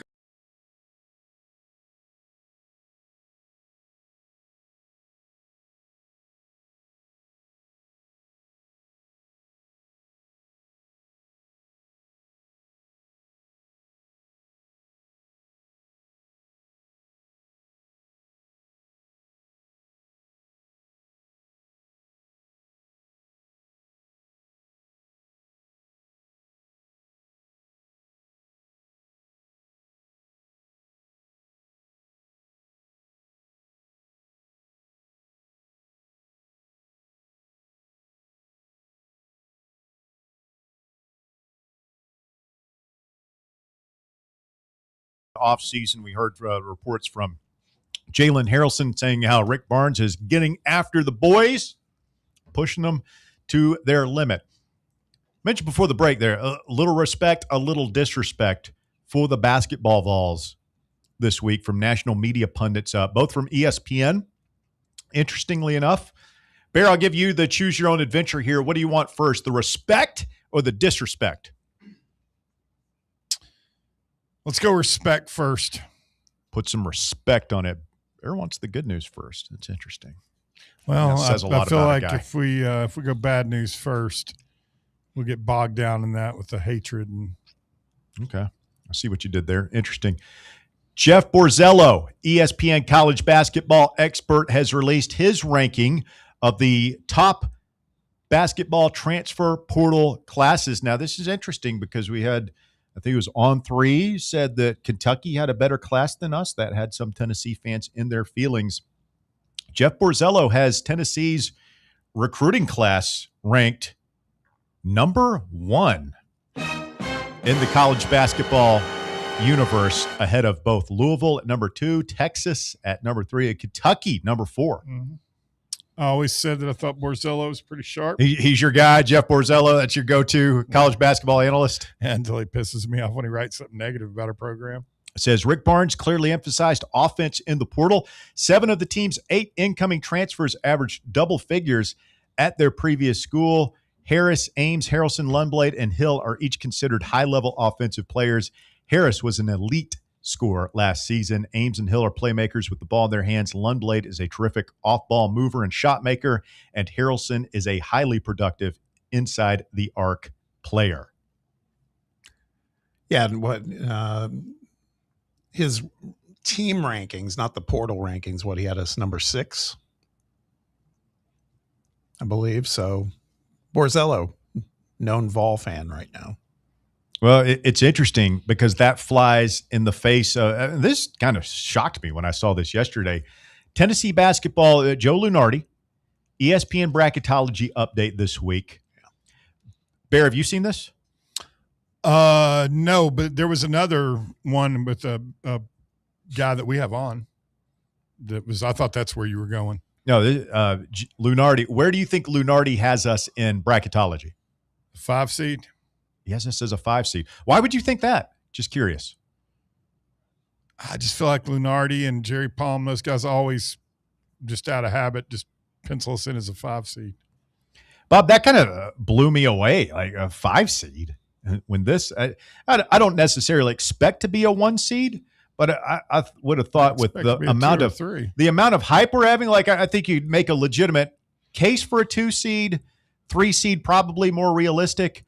No lower than that. Like 5 seed is outright disrespectful, in my opinion. Yeah, I mean, Lunardi, before this, he actually moved him down. His prior bracketology release, for what it's worth, had us as a 4 seed, and I think even that's a little disrespectful. I could see us maybe being a 3 seed, like a top 12 team. But this, I meant to get to this yesterday. And my follow-up question here was going to be, are we overvaluing our transfer class in basketball a little bit? But this Borzello piece comes out, and I'm trying to square these two. Like, which is it? And we've got one of the deans of college basketball, Rick Barnes. I'll tell you what it is. I believe it's the unknown. Nobody would argue that on paper we've got like a murderer's row of players, but there's the whole, they got to play together. And I think it's the cautionary tale of what happened to Kentucky last season. It's what happened to Arkansas a couple seasons before that, where the portal, chemistry still is TBD. And I don't worry about it with Barnes. I think based on what I'm hearing from some of these players already, these guys all came for the right reasons. It's not just the bag. It's they want to win and they want to play for Rick Barnes. I think we're going to be fine. But I think that's what creates some of the skepticism with some of these media members. Some interesting side notes here. He's got Auburn as an 8 seed. He's got Vandy as a 6 seed. He's got LSU in the tournament as an 11 seed. Mm-hmm. He has Arkansas as a 2 seed. Arkansas went heavy in the portal and new guys too, didn't they? Yeah, they also did really well with some incoming freshmen, and they proved last year that those guys can make it happen with Cal. Kentucky is an 8 seed in the latest Joe Lunardi bracketology. So if you want to get your feathers ruffled over that one, I suppose you can. Meanwhile, shout out to Trey Wallace listening to the show this afternoon. He sends us this tweet from Brian Murphy, sports investigative reporter with WRAL in the Research Triangle, Raleigh area over there in North Carolina. Exclusive. NC State is investigating LSU over the departure of men's basketball coach Will Wade and has rebuffed LSU's request to release it from any legal claims and sign a settlement agreement per documents obtained by WRAL. Spicy. Didn't I tell you a couple weeks ago I had heard something? Yeah, I tried to get you to say that on the air. You were kind of coy about it. I think old Will was gainfully employed by LSU long before his season ended at NC State, or at least aware of his employment. Surprising no one that would have happened. I mean, you're talking about one of the dirtiest players in the business. So what is NC State? What do they think they can get? Because they're investigating. Like, what is NC State? They're not a – I mean, I guess they could hire lawyers. They're going to sue LSU over this? I mean, they're a state institution. I imagine they could get the North Carolina. If they got the North Carolina, Attorney General's office to start looking into it. I mean, it's kind of the corollary to tampering with players, right? Tamper with their coach. Yeah. I mean, if I'm them, I want my money back from Will Wade that we paid you to be our coach. Well, what is the coach's obligation here? Because, like, Bob, we work in media. Like, people, you employ people over at RTI. We work in radio. People get approached about jobs all the time when they're under contract. Mm-hmm. And I don't know what I guess different contracts are. Sometimes you hear about in the sports world, well, you have to let your employer know if you're contact, or they have to give you permission to talk to their employee or something like that. Seems like we don't hear about that much anymore. I mean, it still happens. And it happens I think it happens a lot in sports. Yeah, particularly if like in this case, if the guy's under contract, that makes it even, that much more of a glaring issue if but is that, NC State doesn't want Will Wade back. No. That marriage is over. They want money. They just want to see the claw marks on his back a little bit here. Yeah, they probably want some, both. They'd like a little breakage, so to speak, meaning compensation. Yeah, it's like help us pay. We had to fire Matt McMahon, buy him out. Maybe maybe LSU, you gotta pony up for that. I mean, they did, but it's like they need to pony up for something else too. That's LSU. Did I read it right? They're pushing for a settlement. LSU just wants to settle the whole thing. I don't know. I would sure they would want an NDA signed. The tweet again says NC State is investigating LSU over the departure of men's basketball coach Will Wade and has rebuffed LSU's request to release it from any legal claims and sign a settlement agreement. So yeah, I guess they're trying to make. We'll give you a little bit of money, and then nobody's ever going to talk about this ever. NC State's like, no, let's talk about it. We're having a conversation. In fact, we're going on The View. That's what I want. Will Wade on The View. Just everything, man, with Will Wade is so gross. So it's sleazy. Like, yeah, I mean, the whole, didn't really work the traditional portal, which was, like a... What did their roster end up? Are they done? Are they still looking for people? How many players they got? Just a bunch of like 27-year-old Serbian dudes? I mean, the NBA draft is coming too. So I if anybody, I don't know if the date's passed where you have to remove your name from the draft consideration, because that was June the other 22nd. one. Yeah, I think that was the other one they were saying where it was like, supposedly Will Wade was like, yeah, we're kind of waiting on that to see who else is available too. But they also got at least one player, if not two, that had played professionally. The RJ Luis guy. Yeah.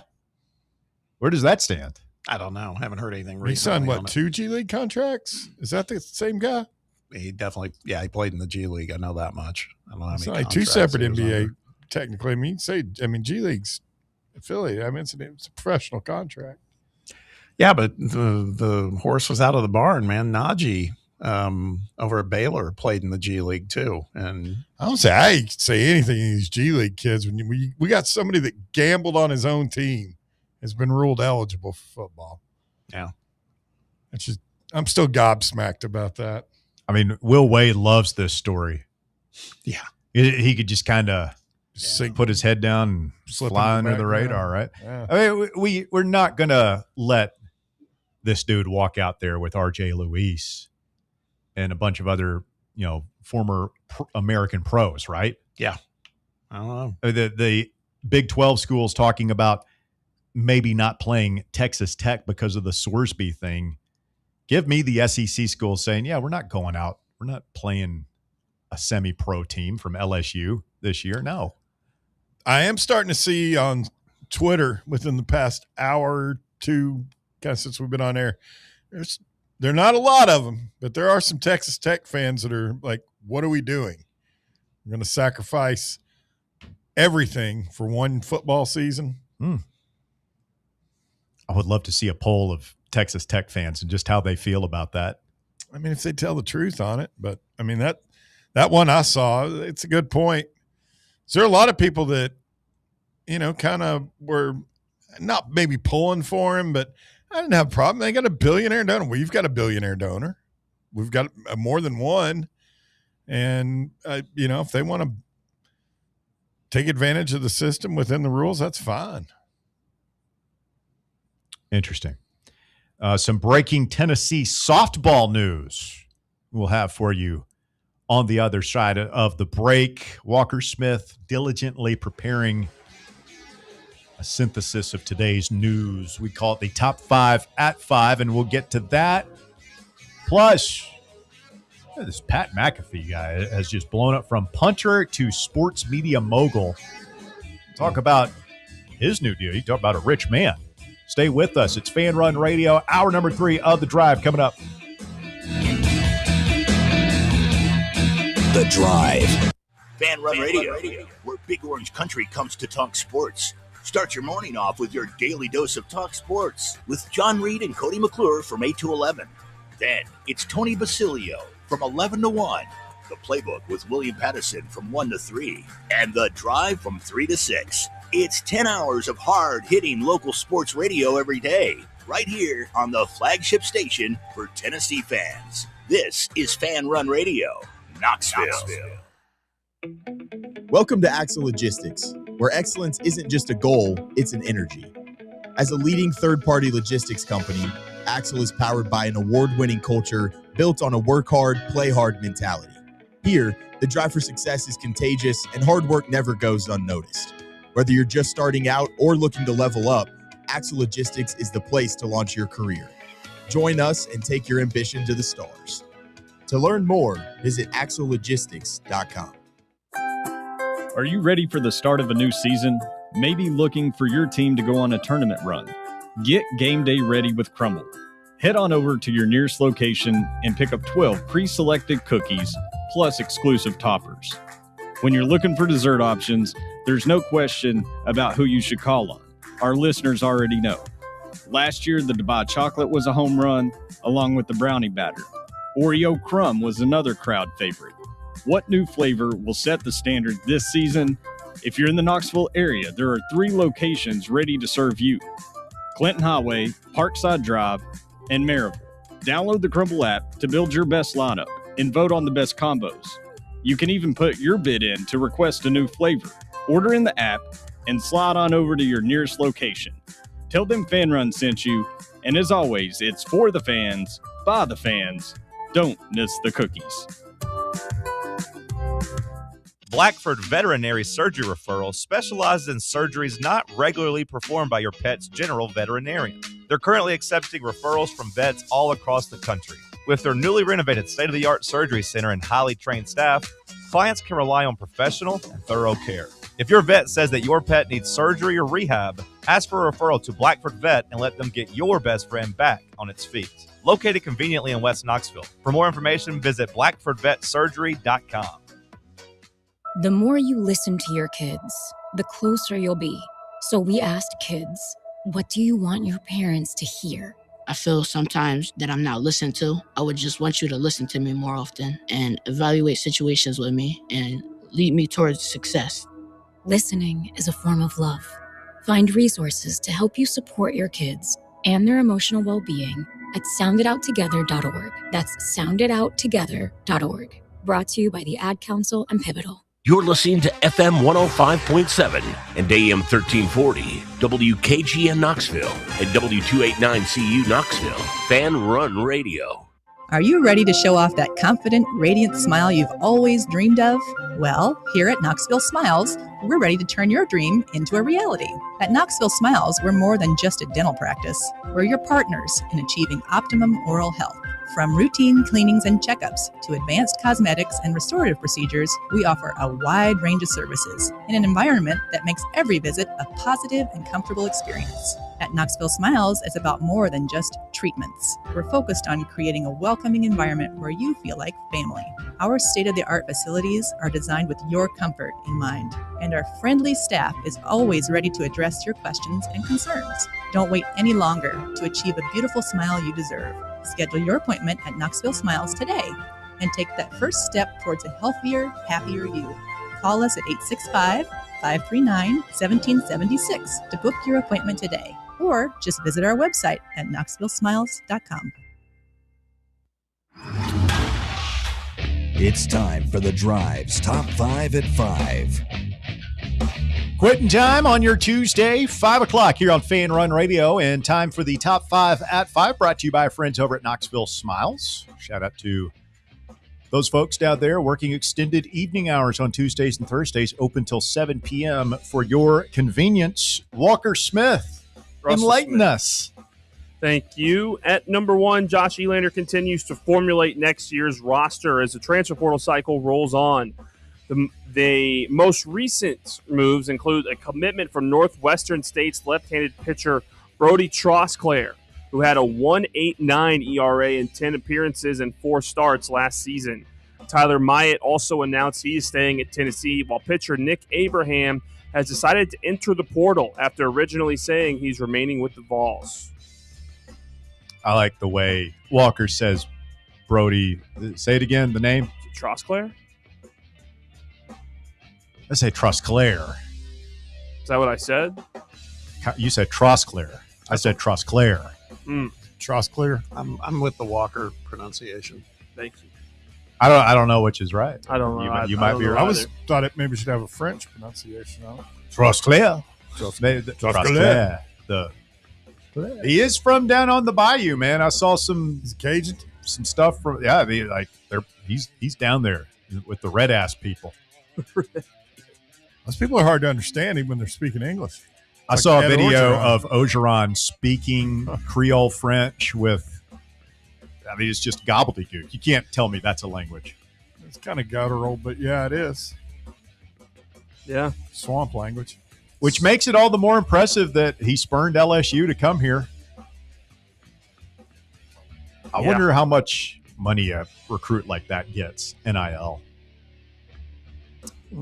Offers from everybody, like us, LSU, Florida, Georgia. They all want it. So we're getting him something, and he's coming off an arm surgery. Like that, you talk about a risky investment. I mean, it could go either way. Mm-hmm. I mean, he's not getting whatever, I can't say his name. The kid who went to Kentucky from Momcilovic? Yeah, Momcilovic or whatever his name is. Oh, no. I mean, like $5 million. Guys don't get that in baseball, No. but I wonder, I just hope it doesn't turn into a Jermod McCoy situation. Yeah, we don't want that. Where he's hurt. We gave him a bag. We can't get it back and give it to somebody else. And so we're just hoping as the season goes along that he's going to play, It'd be and then he worse than doesn't play. Jermod. I feel like it'd be a lot worse than Jermod. I mean, Jermod, at least we got that 1 year out of him. He hurt himself after you had already re-upped the contract. Like we bought this guy knowing that he's going through an arm injury. Yeah, we bought a really nice car with maybe a minor oil leak. Not really sure what's going on, but burning oil. A little blue smoke coming out the exhaust pipe. Figure it out. Hopefully he's good and we can get him to pitch. At number 2, following Brendan Sorsby's injunction, schools are already planning to boycott Texas Tech in all sports. Georgia and Nebraska are the first to say they will not play the Red Raiders in any sport following the ruling, along with rumors that the Big 12 teams are thinking of doing the same. Big 12 Commissioner Britt Yormack will meet with the schools Thursday to discuss possible actions. Would you play, if you're Danny White, would you give a similar order to your coaches? Don't schedule Texas Tech for anything? And I don't know. I mean, what happens in the NCAA tournament? Well, it may come up in basketball in the players era. Mm-hmm. Texas Tech is in that field, Tennessee. So it's not football, but it's Texas Tech. So I mean, this may be the only thing that might keep that kid from being allowed to play this year. When the SEC coaches, when the rest of the coaches and D1 athletics departments are basically colluding to say, we're going to shame this school into doing the right thing, you know you're on the wrong side of history. And that's basically what Yormark indicated, or no, I'm sorry, Tommy Mars, who I believe played keyboards for Zappa back in the 70s, but is also a great sports lawyer right now. I don't know if he's a great lawyer. He's well known. Been on the show before. Interesting guy. Well, what's wild, he's represented a lot of players. Yeah, but he says that the Big 12, he thinks the Big 12 would be within his rights to put draconian measures against Texas Tech. And he didn't say this, but the implication we took away from it in our discussion in hour number 1 was maybe the Big 12 steps in and says, all right, Texas Tech, look, if you play this dude who is ineligible according to NCAA ruling, then you're not going to be eligible for a conference title game. Yeah. Which basically keeps you out of the college football playoff. We're not going to count your wins in conference. Yeah, it's you got like a big old asterisk next to your record this year. You're like 4-8. And, at that point, it's putting a lot of pressure on Sorsby too, because there's 100 other kids on that team and coaches and everything. It's like, hey man, at what point if you're Sorsby, do you just kind of, all right, I'm going to go get ready for pro ball. I don't want to put a bunch of other dudes in the situation of they might not be able to chase a championship because of me. Well, that, and I mean, do you get paid if, do you get I don't think he's going to play. You don't think Sorsby's going to play? I don't think so, man. I think there's going to be too many. There's too many screws that can be turned against him and Texas Tech to make it worth it. Yeah, makes sense. At number 3, Tennessee softball is undergoing some serious coaching changes after coming up just short of reaching the national championship series at the Women's College World Series. Head coach Karen Weekly has hired Aaron Earlywine as her associate head coach after he served in the same role for Texas last year. As the associate head coach, Earlywine will serve as Tennessee's hitting coach. So I think it's the first time I've ever heard that last name. And it's not Aaron. It like you're thinking it's EHREN. Yeah. And this is a dude. Yeah. Really? Yes. Yeah, instead of 2 A's, it's EH. This, assuming Aaron. First of all, it's interesting that both Elander and Weekly hiring coaches off the staff that put them out of the tournament. Mm-hmm. And it's I'm not buying the story yesterday about the two coaches that it was a mutual parting of the ways. She obviously knew this dude, knew that she could get him, and told the other two coaches to kick rocks. And I'm not against it either. I mean, like you get a chance to better your roster, to better your staff, you do it. Or maybe she just knew this person was coming in saying, I'm going to hire this person over you. You know, you could be here, but you're going to take a step back, and that might be the other alternative here.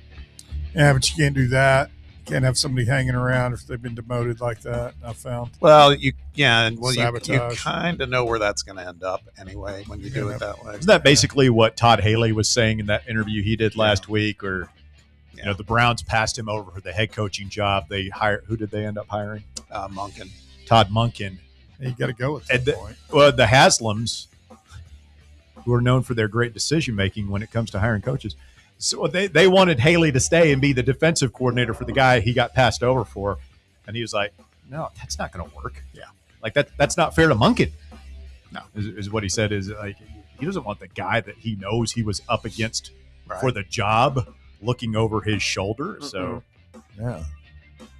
All right. Big move for Karen Weekly. She needs to go out and get a power hitter is what she needs. We need a big old gal sticking that line up, smack homers for us. Like a big bat, gal with swings a big bat. Yeah. Big base. No, a big bat. What are you talking about? I'm talking about the girls I watched in the College World Series, the teams that have me, big old girls. Like Frank Thomas looking. Like go out there and batter the ball. What? It's a compliment. Why am I having to fight this war? Either they want to be with us or in sports or they don't, Bob. It's a compliment. Yes, bring me. I want some young lady who's looks like Frank Thomas. Maybe not in the face, but physiologically, yeah, I want big Frank arms. Thomas was like 6'8", 250 pounds. Yeah, and he could. Where are you going to find a woman like that? I don't know. They're out there. Where? Go beat the bushes. I want power hitters. I want what we used to have in baseball. We had like Beck and all those monsters that come in there and just batter the ball. Blake Burke, you might be able to find a woman like that. Yeah, that's what I'm saying. 220, 230, something like that. Somebody can knock the hell out of a damn softball. We've had pitching over the years. Karen's had it. It's not gotten us a national championship. You're taking a shot at Carlin Pickens right now? No, she's one of the greatest college softball pitchers ever. You got to have some bats. We saw that this year. Our hitting, we were cold for most SEC, and it screwed us royally when it came postseason time. We ended up the damn North in the hardest draw we could have gotten. And now summer's here, and we're doing Will It Suck and all the summer stuff again. So you want Beauty and the Beast. You want Carlin Pickens pitching and Frank Thomas hitting. I don't care what they look like as far as whether they're attractive or not. I want athletes. Big-boned gals that can blast a softball, hit home runs. Okay. All right. Glad we cleared that up. That makes me a bad person. It doesn't make you bad. I still don't understand why. We know every single thing when it comes to men's sports, every single measurable about them physically. You get to women's sports. Oh, she's 6'1". She's 5'9". You want to know the weights. I want to know the weights. I think that's fair. I want to know what are we getting. I think that's totally fair. I'm with Bear on this one. There's a huge difference between 5'9" and 130 and 5'10" and 210. So basically, you could just say power hitter. No, he wants. No, that's not what I'm saying, Bob. I want some mutants. Power hitter. That's Here's a better one than Frank Thomas. I want some athletes that look like Serena Williams. When I say big base, I mean big muscular girls. It can just absolutely clobber a damn softball. I mean, the rest of you guys not want to win a natty in softball. Am I the only one? What number are we on right now? That was number 3. I didn't think I'd get that fired up about women's softball, but here we are. It's not even women's softball, just softball. Mm-hmm. Well, as opposed to men's softball. I mean, we've got a buddy, a friend of ours has played men's softball forever. All right. At number 4, NC State is investigating LSU over the departure of men's basketball coach Will Wade and has rebuffed LSU's request to release it from any legal claims and sign a settlement agreement. They believe LSU improperly persuaded basketball coach Will Wade to break his contract with the Wolfpack to return to the Bayou after one season in Raleigh. I mean, they are really putting together just an all-star cast of characters down there in Baton Rouge. You got Kiffin, Will Wade, Kim Mulkey. Is that baseball coach? Is he kind of controversial at all? Or is he pretty stick to the? I don't know, but I wonder what their softball roster looks like. Oh. Couple of tanks on that roster. I mean, you gonna tell me, Bob, you wouldn't want a gal on the UT softball team named Tammy Tanks? That'd be your nickname. Tammy Tanks, like Tommy Tanks. Look like up. Tammy I got a Tanks. name for you. Look up Reese Atwood on Texas's roster. Women's softball. Bear wants Audie Crooks on the softball Yeah, team. exactly. It doesn't. It's not about base, man. It's like it could be, but it doesn't mean that's what it's got to be. That's why maybe they want this early wine as the hitting coach, because he developed players there. I didn't see anybody. It was like a gargantuan woman on Texas, and they just won the national title. Bear wants Thunder Thighs on that roster. No, I'm telling you, I'm looking at her picture. Right, that's a good sized gal there. She's 6 foot. She's Bear 6 foot. wants some junk in the trunk. And she had like 25 home runs or something crazy. Yeah. Maybe even more. Bear feels the way about his softball players the way I do about my running backs. I want a big caboose. Yeah. Strong, a big base. I like big backs, Big and I muscular. cannot lie. That's Dude, this broad from Texas she's a tank, Bob. Look at the trunk on that girl, Walker. Oh my God. Look at the trunk on that. That's not what I was hoping for. I mean, she looks like an NFL. I mean, she's got legs like an SEC running back, Russ. Okay. Explosive power comes out of your legs, Bob, and hitting, boxing, being a running The back, legs and the glutes, hockey, hamstrings, core really is what you're looking at right there. The core strength. A lot of core strength. How much you think she can squat? I'd say at least 3 bills, if not 4, man. I can't imagine we have a huge female audience, but I bet it just got smaller. Yeah. Chicks have always Ladies dug, love the drive. yeah. They used to anyway. Walker, finish up for us, please. Do we even want the kicker? It's been 15 minutes. Yeah, we want that. All right, let's do it. Get control of your segment, bro. I mean, lost you just control let of Bear this just segment walk all over long you. ago. Long ago, I lost Touched the control. nerve. This with is the not whole my women's segment thing. anymore. At number 5, a man was accused of burglarizing an RV in Cape Coral, Florida, while en route to court for a prior burglary. The man attempted to open the locked door of a family RV multiple times before he disconnected the RV from its power source. The family said the man was wearing women's clothes. He wore leggings, a tank top, and a small backpack. When he was caught by officers, the man said he was on his way to court and was searching for clothes to wear. Officers located 2.9 grams of methamphetamine inside the man's backpack as well. Oh man, that story had it all. Meth in the minivan. It made me think of maybe my favorite Breaking Bad episode where Hank, spoiler alert, corners Walt and Jesse in the junkyard. And and they're in the van. Other than the RV. It's a great scene. The RV, yeah. And the bullet holes. Yeah, and then the old man, junkyard man. And Walt's like telling him what to say. I will not be harassed in my own domicile. Great episode. That is a good one. I mean, just the tension in there. He's right there. Right there. Heisenberg's on the other side of the wall. That was the episode where I first started to turn on Walt a little bit. Started to hate him. So anyway, this guy, he got busted on his way to court. That's not good, man. When you get busted on your way to court.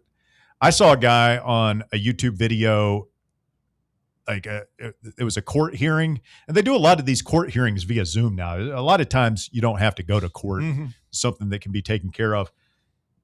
And this person was in court adjudicating like a traffic violation. She had her license taken away, and she's talking to the judge over FaceTime while she's driving her car.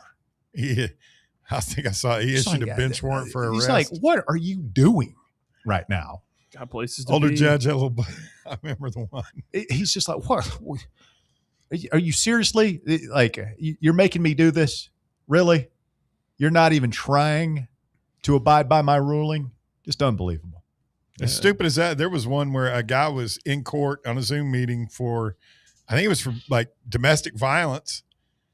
And the judge figured out, he just kept looking at the background of the guy. The girl was there. He was in her house. Yeah, I saw that one too. And she sent the cop to her. Yeah. And the judge was like, they were talking to the woman, and she was like, just turn your phone over there. And she's like, no. Dude was sitting right off camera. Yeah, that was a good one too. All right, Walker, thanks, man. Good top 5. It's my pleasure. Took a minute. We got there. Hey, man, sometimes Bayer gets obsessed with athletes that happen to be women. Yeah, it's not an obsession. It's a quest for equality for the females. Wow. Equality. I mean, have you ever said a statement more just drowning in BS than that? Bear's quest for equality between us and the fair. It's just either you want to be part of our deal or you don't. You don't get to pick the parts. But so you got 2 separate takes happening right now, but they're being intertwined. The first take, you want bigger girls on the softball team. You more want athletic. No, that's not what you said. No. I want like big, muscular, jock type girls. Yeah. Girls that look like Frank Thomas, I believe, was your quote. That was my original thing, but I finally pared it you back lessened to like down Serena to Blake Williams. Burke. Serena Williams. We went from Frank Thomas to Blake Burke to Serena Williams. Which that's fine. That's take 1. Take 2 is you want the weights listed on the official rosters for basketball and softball and any other women's sport. Yes. That's what equality is. I'm with you all the way on number 2. I'm kind of with you on number 1, but I see what Bob said. Like, you can be beautiful and you can have a traditional female figure and be an elite power hitter in that game as well. Yeah, that's all. And what's really the benefit of you being able to see the weight? So we'll know what kind of I'm to totally do our with job him properly. I don't see why that's funny. I don't get it, man. I don't. What's the difference between being an offensive lineman size and being a DB? It's the difference between Kyle Alexander and Felix Akpara. Like girth and sturdiness matters in basketball. But can't you just see that? You can see it, right? Sometimes, Yeah, but we're in sports media. Yeah, I want a know definitive measurement, so I can speak about it, so we can talk about it. Why So, not? like, What's your objection to it? You think it's sexist? And we've broken down Like we have no D-O double G. We have no problem like Glenn Big Baby Davis. He's overweight. We have whatever he was listed at when he's playing. Like no problem doing that. It's not even thought about. It's just what we do. Why is it different for women? That's my whole point, Bob.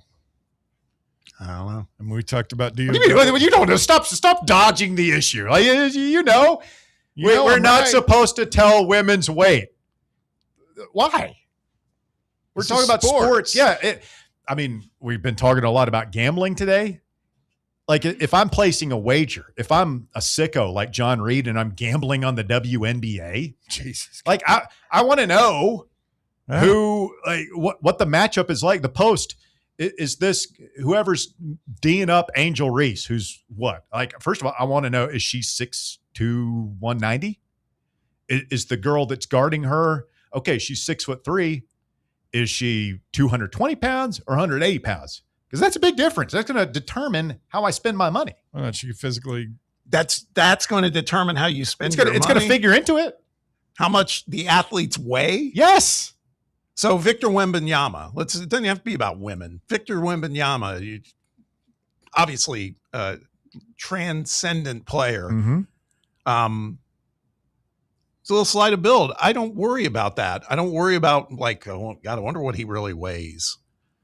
I mean, he's the extreme. He's 7'5", Bob, and he's also freakishly strong for how skinny he looks. Do you care about George McIntyre? I don't care about it as much as everybody has put it out there. I just don't think he's. What about defensive line? You want we need 290 to 300 pound guys in the trenches. It's not going to work if our defensive tackles are 260 pounds. I trust our coaches to figure that part out. Oh, you don't. You're doing a lot of gymnastics to avoid No, ETSU. I just think for you guys to make it sound like somebody's weight is really is going to be the key determinant in why you're going. It's an important factor. Like, I'm not saying, look, you're making it sound like we want to know just because we're nosy and we're like perverted in some way or something. No. I just want to know as a reference point. Like, what are we getting? What type of player are we getting? We broke down David Gabriel George. He's low to the ground. He's got a low low center of gravity. And not a single mention of his weight. Yeah, we did. Callahan talked about it, didn't he? Yeah, he said he's 220 pounds. He's more of a classic running back. Okay. 5'11", 220. I'm just telling you, I think some of it is we watch all of these sports. We know what players are good and what aren't. And it's not all about, well, if they weighed a little more. I think you're downplaying it. It's not their like weight. Tegan Kuntz, they said like he was like 107. They said he put on like 50 pounds in 1 year here, and it added to like he was more durable this season. He's going to continue to get bigger. We talked about Chad Dallas last week. Look how much bigger he looked last week pitching for the Blue Jays than he did when he was here. Like, he was pretty big when he was putting here. on weight, getting bigger. I mean, it's not a bad thing. Like, it's a good thing. Look at Grant. I mean, now basketball, I that was think all we're the time. drifting off the point. I don't disagree with any of that, but when we talked about Chad Dallas, I didn't think, I wonder what he weighs now. It's like he just looks bigger. That's it. That's all I needed to see. That's all. I look at him. I'm like, damn, he put on 30 pounds of muscle mass. Do you think we'll move along here, but I feel like I might have the trump card here.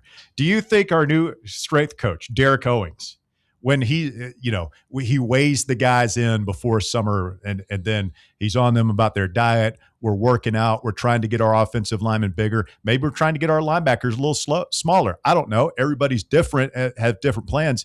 Do you think at the end of the summer when we're weighing in that he's going to look and say, you know what?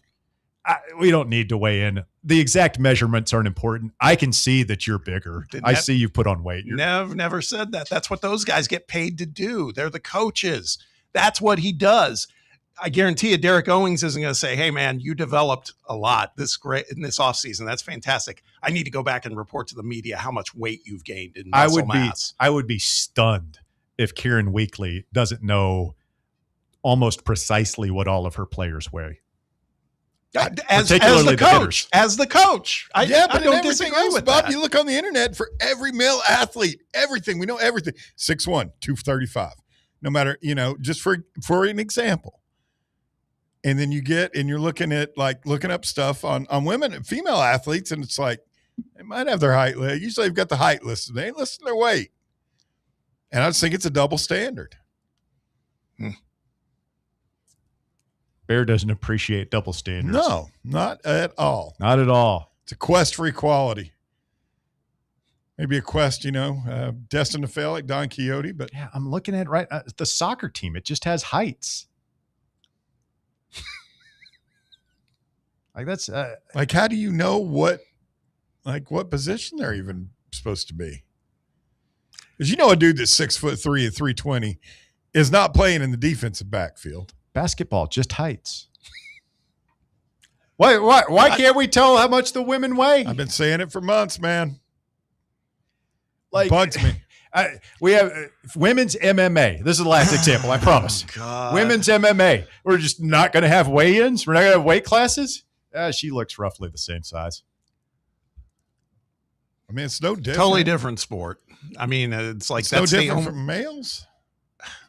That doesn't even. I'm talking about that's a sport that the history of they weigh people in. They don't do weigh-ins at women's softball games. All right, I mean that's because not everybody's required to operate at the same way. You're not curious at all, just a little bit, how much Audie Crooks is tipping the scales at? Not really. I mean, you can kind of deduce just a little bit. Think she's going 3 clucks? Oh my God. Somebody did have a good comment in the live chat. There's been a lot of them, by the way. I sounded like Trump there. There's been a lot of them.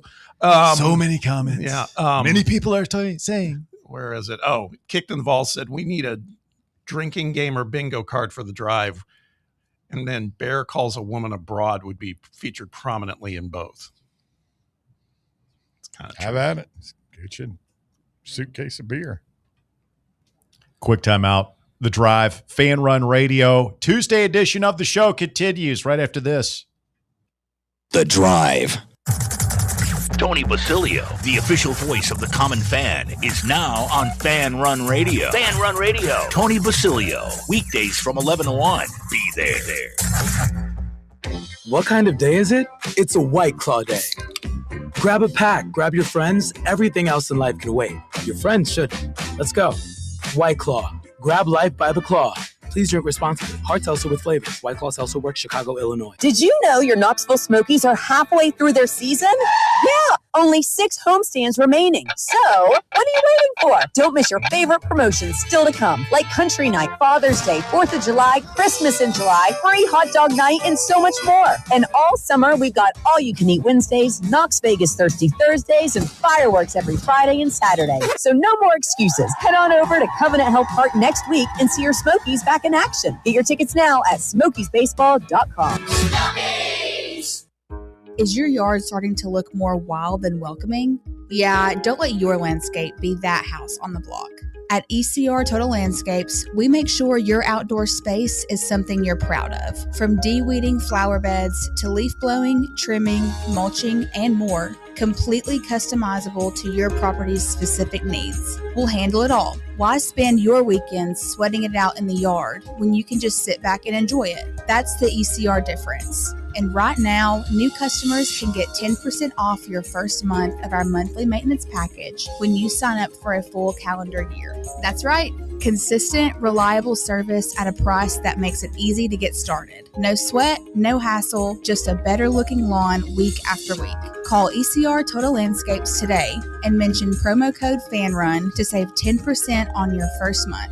Call 865-384-2012 or visit us online at ecrtotallandscapes.com.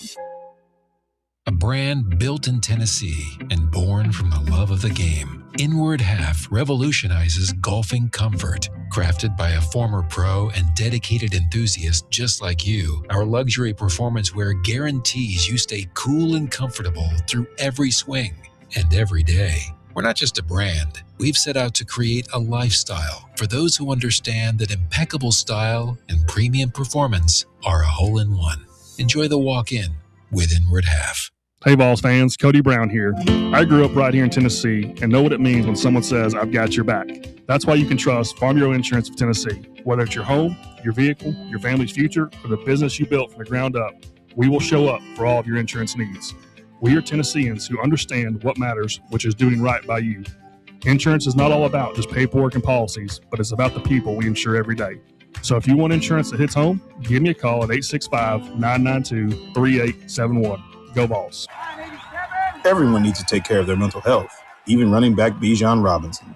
When I'm on the field and feeling the pressure, I usually just take a deep breath. When I'm just breathing and seeing what's in front of me, everything just slows down. It just makes me feel great before I run the play. Just like Bijan, we all need a strong mental game on and off the field. Make a game plan for your mental health at loveyourmindplaybook.org. Love your mind.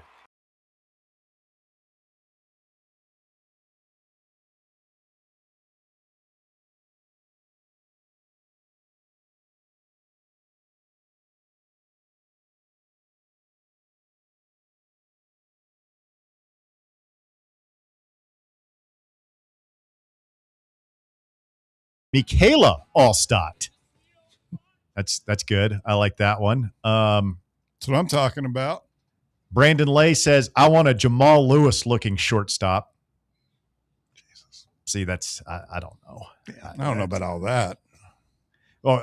Frank Thomas is fine, but we don't want Jamal Lewis at It wasn't how Frank Thomas looked. You want the body type. Yeah. Want a big bruising broad that can just absolutely nucleate a softball, man. I want to win. Jason Scheck says, please make a soundbite of Bob saying, quote, gargantuan woman. That one did kind of slip under the radar, didn't it? Jason also says, Bear wants girls that could start for Oasis. Oasis guys are pretty. Are they big fellers? No, actually, kind of small little British guys. Oh man, I'm looking for this one comment Brandon Lay had. He had a humdinger. There it is. Give me a Hardin County swamp donkey. Oh my God. Jesus. Yeah. GBO Kyle Beach is in my boat. He says, come on, guys. No one cares how much a softball player weighs. Apparently Bear does, but. Well, one of us pays attention to it and wants to win, and the others just watch during postseason time.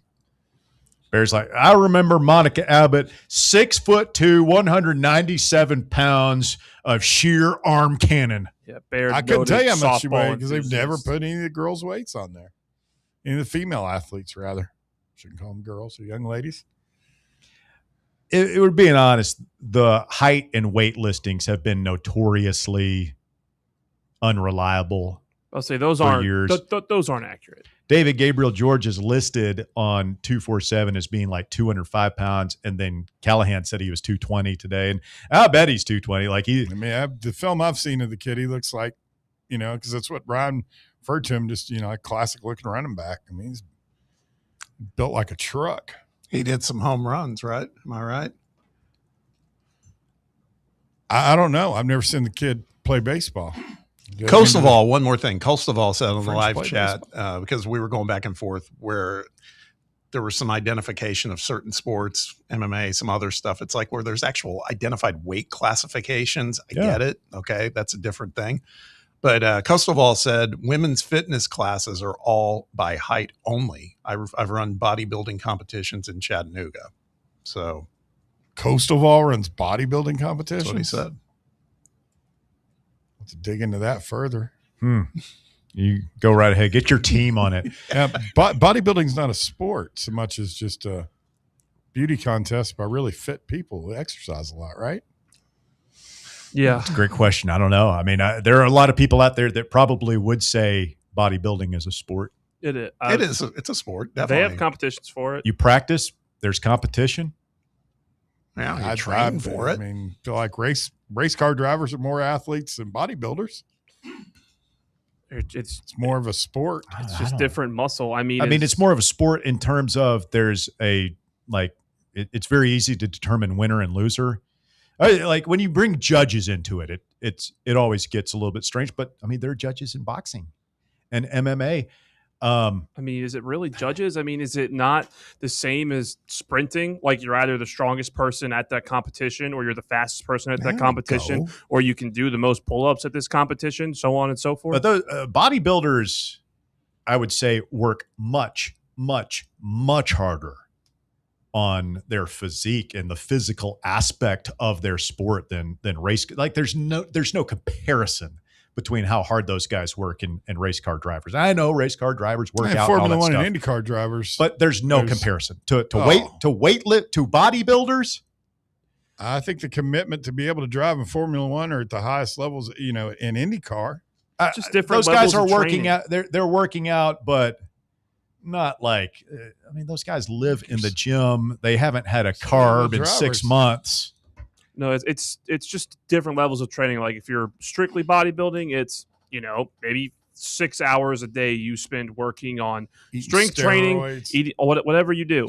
And then if you're a race car driver, it's say 2 hours of physical, 2 hours of technically learning how to drive, another 2 hours of whatever it is that goes into race car driving. It's the same type level of athlete. It's just they learn differently and train differently. Last thing, because I know we got some callers. Kostoval says, Bear, he'll get you a VIP pass to the show in July and let you rethink that comment you made. Nah, because I don't like going and watching. Dudes, I wouldn't have fun. Yeah, banana hammocks. Yeah, all oiled up. Oh, let's go. I don't know. I'd like to go. I love one of my favorite documentaries of all time, Pumping Iron. Have we all seen that? I haven't seen it, but I know. Just a great movie with Arnold and Lou Ferrigno. But I love watching bodybuilding stuff on you. That's a great YouTube rabbit hole to go down. It's back in my freelance crew days, a long time ago. I worked a couple of these out on the West Coast, and it's kind of wild, man. You feel very very small, very small by comparison. Cool. Yeah, there's something kind of seedy about it. I've always thought. I may be wrong. Costoval in the live chat says it's pretty seedy, but I mean, you say that about pretty much any men's sport, right? Probably. And so once it gets to a certain level, dudes are cheating. They'll do anything to win. Yeah. And it gets kind of gross. Coast of All in the live chat says, I've been bodybuilding and powerlifting for 2 decades. Really? I'll call in sometime and explain to Bear with colors and shapes so he understands. The steroids shrink your brain too, Coastal Vol, or just the other thing? Boom! DR Vol in here next. DR, you're on the drive. It's Fan Run Radio. So are we adding women's privacy to the awesome list of awesome things Bear hates? No, I don't hate it. I just find it just kind of puzzling when I came across it. I'll be honest. I'm with you, Bear. People cry about equality all the time. This is part of it, the good and the bad.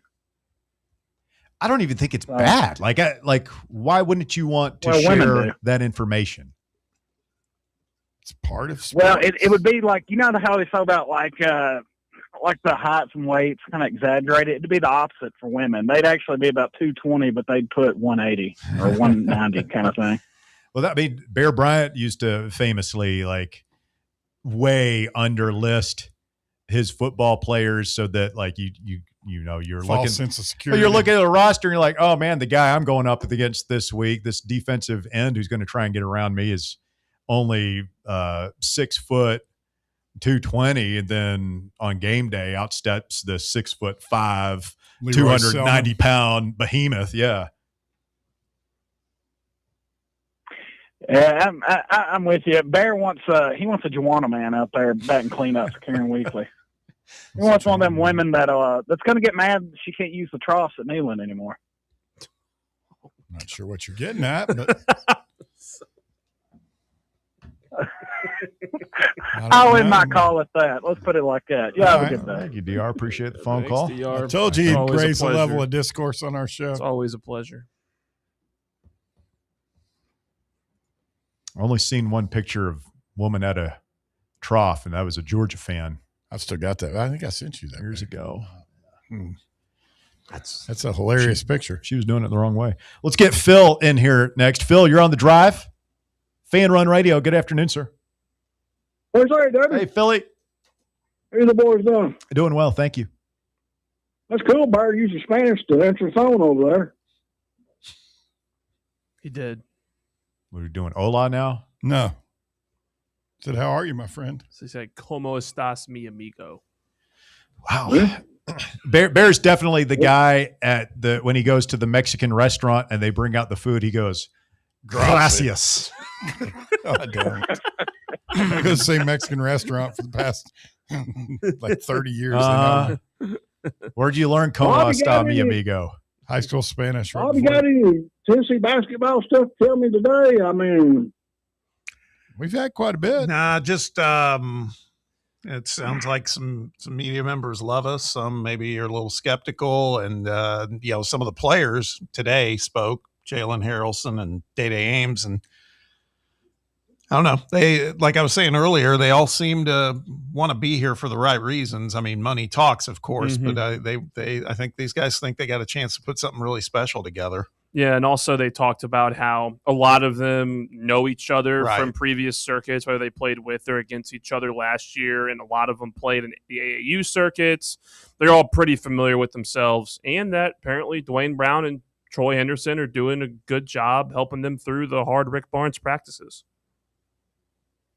well, Harrelson's going to be a key. Ain't no doubt about it.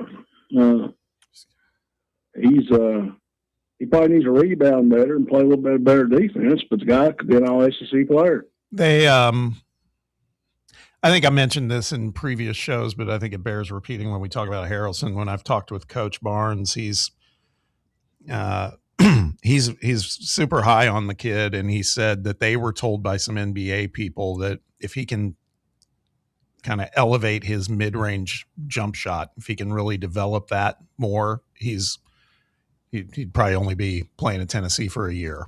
So we'll see what happens. Mm. But they got a lot of optimism about him. Mm-hmm. Well, the kid from Cal, he kind of reminds me of that cat that played at Vanderbilt last year, that Miles. They're kind of very similar games. Yeah, I like that comparison. We'd be lucky if that's the case, but I think that's a good one. And he can play the point and off guard, right? Yeah, I'm still. I'm going to be really interested to see which one. I just don't think. I'd be surprised if both Lundblade and Ames start. I think only one of them is going to be able to start along with Terrence Hill. Yeah. So the question is, who's that going to be? I don't know, but I agree with you. I think Ames can kind of do both. He can be a 2 or a 1 in a pinch. I mean, when was the last time we had a shooter like Lundblade or Ames coming off the bench? I know. It's crazy. It's kind of like Jawan Smith maybe back in the day. Yeah, Jawan Smith maybe. Now let's talk a little bit about the running back from Chattanooga. Are we going to get him or not? Or is this all? I heard you talking in the first hour of your recruiting guru. I put my crystal ball in for DGG to the Vols, Phil. Really? Yep. That's probably a disaster. You doing that, Russell? Well, it's not based on any inside information. It's just a feeling. Somebody who's followed the recruitment closely for a while now. Well, whatever it takes, they need to get him, because I really think that's the. If Heupel don't get him, that's going to be a strike against him going into next year. It'd be a rough look just because he's so close to campus. I mean, if he were, even if he were on the other side of like the North Carolina border, it'd be a little bit different. But no, man, right down I-75, Chattanooga, going to school with Peyton's kid. Yeah. It'd be like T. Higgins and Butch Jones. It'd be the same thing. Woo! You know what happened to Butch Jones? Oh, God. We do know what happened to Butch Jones. Butch Jones is ass. Of course, Cade Mays said no to Butch Jones too, didn't he? Butch Jones is ass. You did. It did do that. He's from Saugatuck. Where I come, Tennessee don't recruit Webb it better. See, What did he say? I didn't catch that. Saying he needs to recruit Webb. What happened to there have been a couple good Webb players. There's a real fast kid. Oh, what's his name? Ryan Chin. No, last year. Oh, Shavar Young. Shavar Young. What happened to him? He's going to Clemson. Clemson. Yeah. They come in, got another one, Phil. Dabo drank our milkshake. His girlfriend's going there on a basketball scholarship too. Yeah. So the classic move there. The girlfriend. But who's the only other Webb kid that was meaningful at Tennessee was what? TK Jr., Todd Kelly Jr. I think that's the only other one I can think of recently. Pennington wasn't good enough to play here. Probably wasn't. No, man, I'm not being a. Yeah. I mean, it just tells you more about Tennessee. Was he, or did we just miss on that? Didn't Webb wasn't his dad like running the wing tee and stuff like that? I mean, Meskey was. He's a I mean, 40-year-old offense, and then he did. I mean, it didn't hurt that Randy Moss also happened to be his number one wide receiver at Marshall. It definitely helped him. He played in the NFL for like 10 years. He's an all-pro guy, incredible guy. He was very easily talented enough to play at Tennessee. Who would he have played in front of? Well, that's beside the point. Like he wouldn't have played in front of whoever we had here. It probably went through Peyton and T and all that stuff. He might have played it over T, but let's not pretend like a guy who is. I feel like he was all pro. I mean, he signed a big deal. He led them to. He was. I mean, I just said that. The Russ. playoffs. I said the guy was all pro. Yeah. I mean, he was really good. But they might not have been able to really, to Bear's point, they might not have been able to really see what he was capable of coming out of high school. Yeah, and so he developed at a place like Marshall and, built he had a from big-time future Hall of Famer to throw to. I mean, it's borderline Hall of Fame career. Miss on QBs all the time, Yeah. Both for and against guys that we've taken and thought were going to be great and didn't amount to anything, and vice versa. It's an art, not a science, the recruitment game. I mean, who knows? Maybe David Gabriel George. I remember thinking that Brian Darden was going to be the savior for Tennessee at running back. One of the highest rated running backs we've ever signed. Y'all never heard of him. Stay with us. The drive continues. It's a shocking conclusion. Coming up next, Speak Now, Forever Hold Your Peace. 865-966-3435 is your number. 966-3435. Back with more right after this. The Drive. Here at Fan Run Radio, we're not just some podcaster streaming from his mother's basement, but we're also not a bunch of mouthpieces on state-run radio telling you what we've been told to say. We're the flagship station for Tennessee fans. This is Fan Run Radio, Knoxville.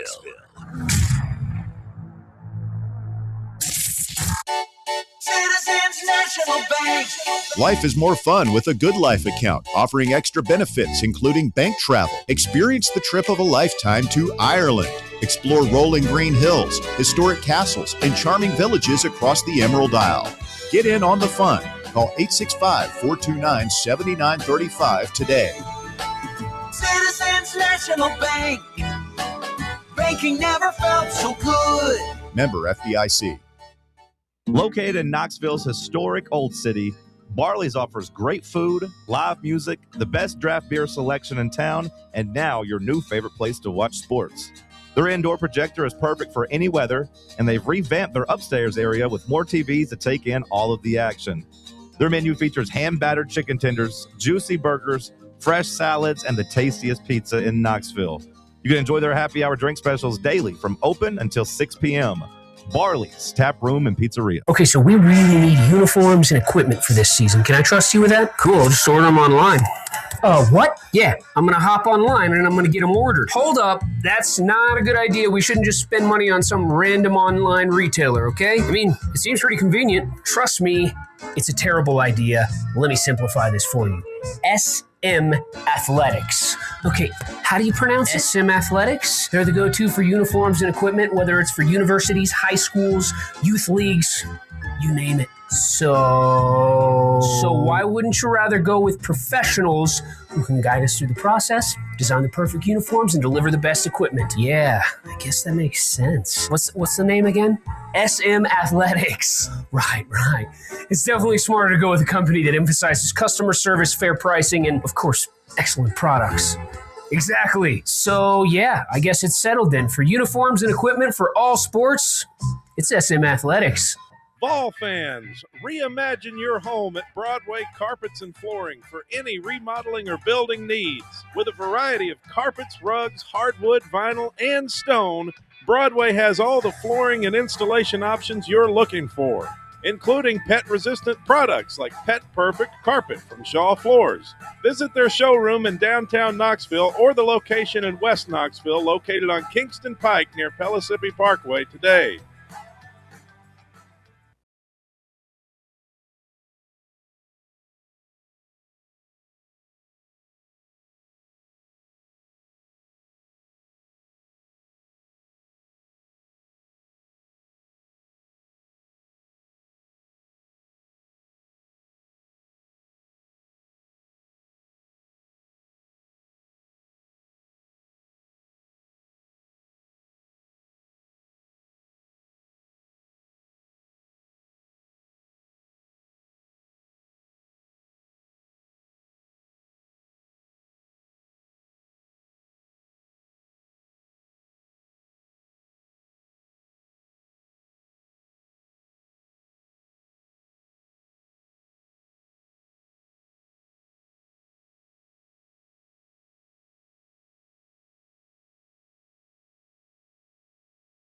Joshy Boy on the chat says, Phil may die if Tennessee doesn't make the Final Four this season.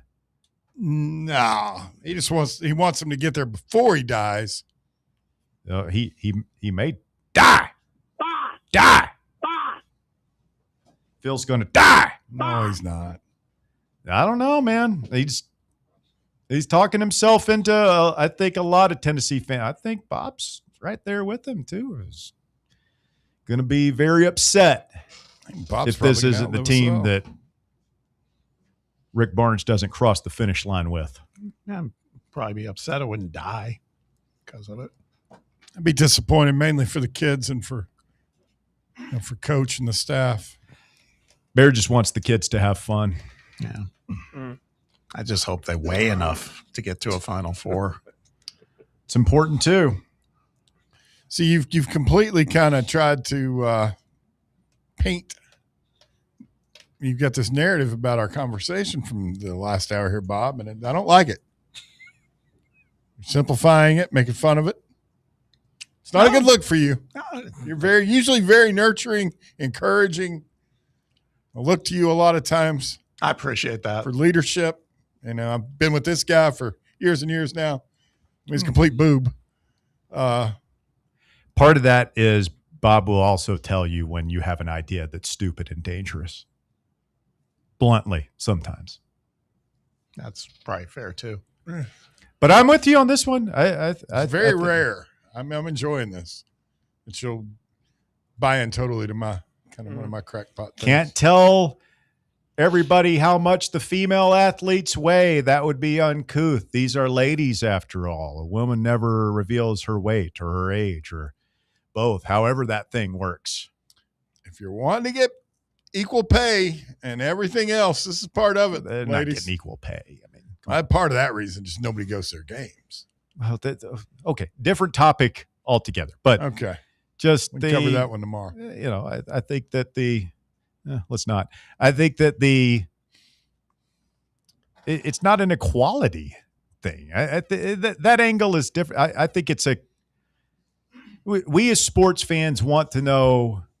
I used to be much more diligent about this, not so much anymore. You get older, there's just too much stuff in your brain. You can't remember anything. But I used to just go through the media guide. And I would know exactly how tall and how much every player weighed. And I considered it important information, not because oh, look at that guy, he's 330 pounds. It wasn't like, oh my God, he's fat, he needs to lose. It was like, he's powerful. He's a road grader. He's that's a significant part of his athletic makeup. And I think same thing for women. The more you weigh, the stronger you're typically going to be. When you're an athlete like that, it's not dead weight, right? It's not a lot of blubber. That's muscle mass. I just want to, here's a good example. For instance, I think you'll agree, Bob. There's a huge difference between a running back built like Jabari Davis and a running back built like Alvin Kamara.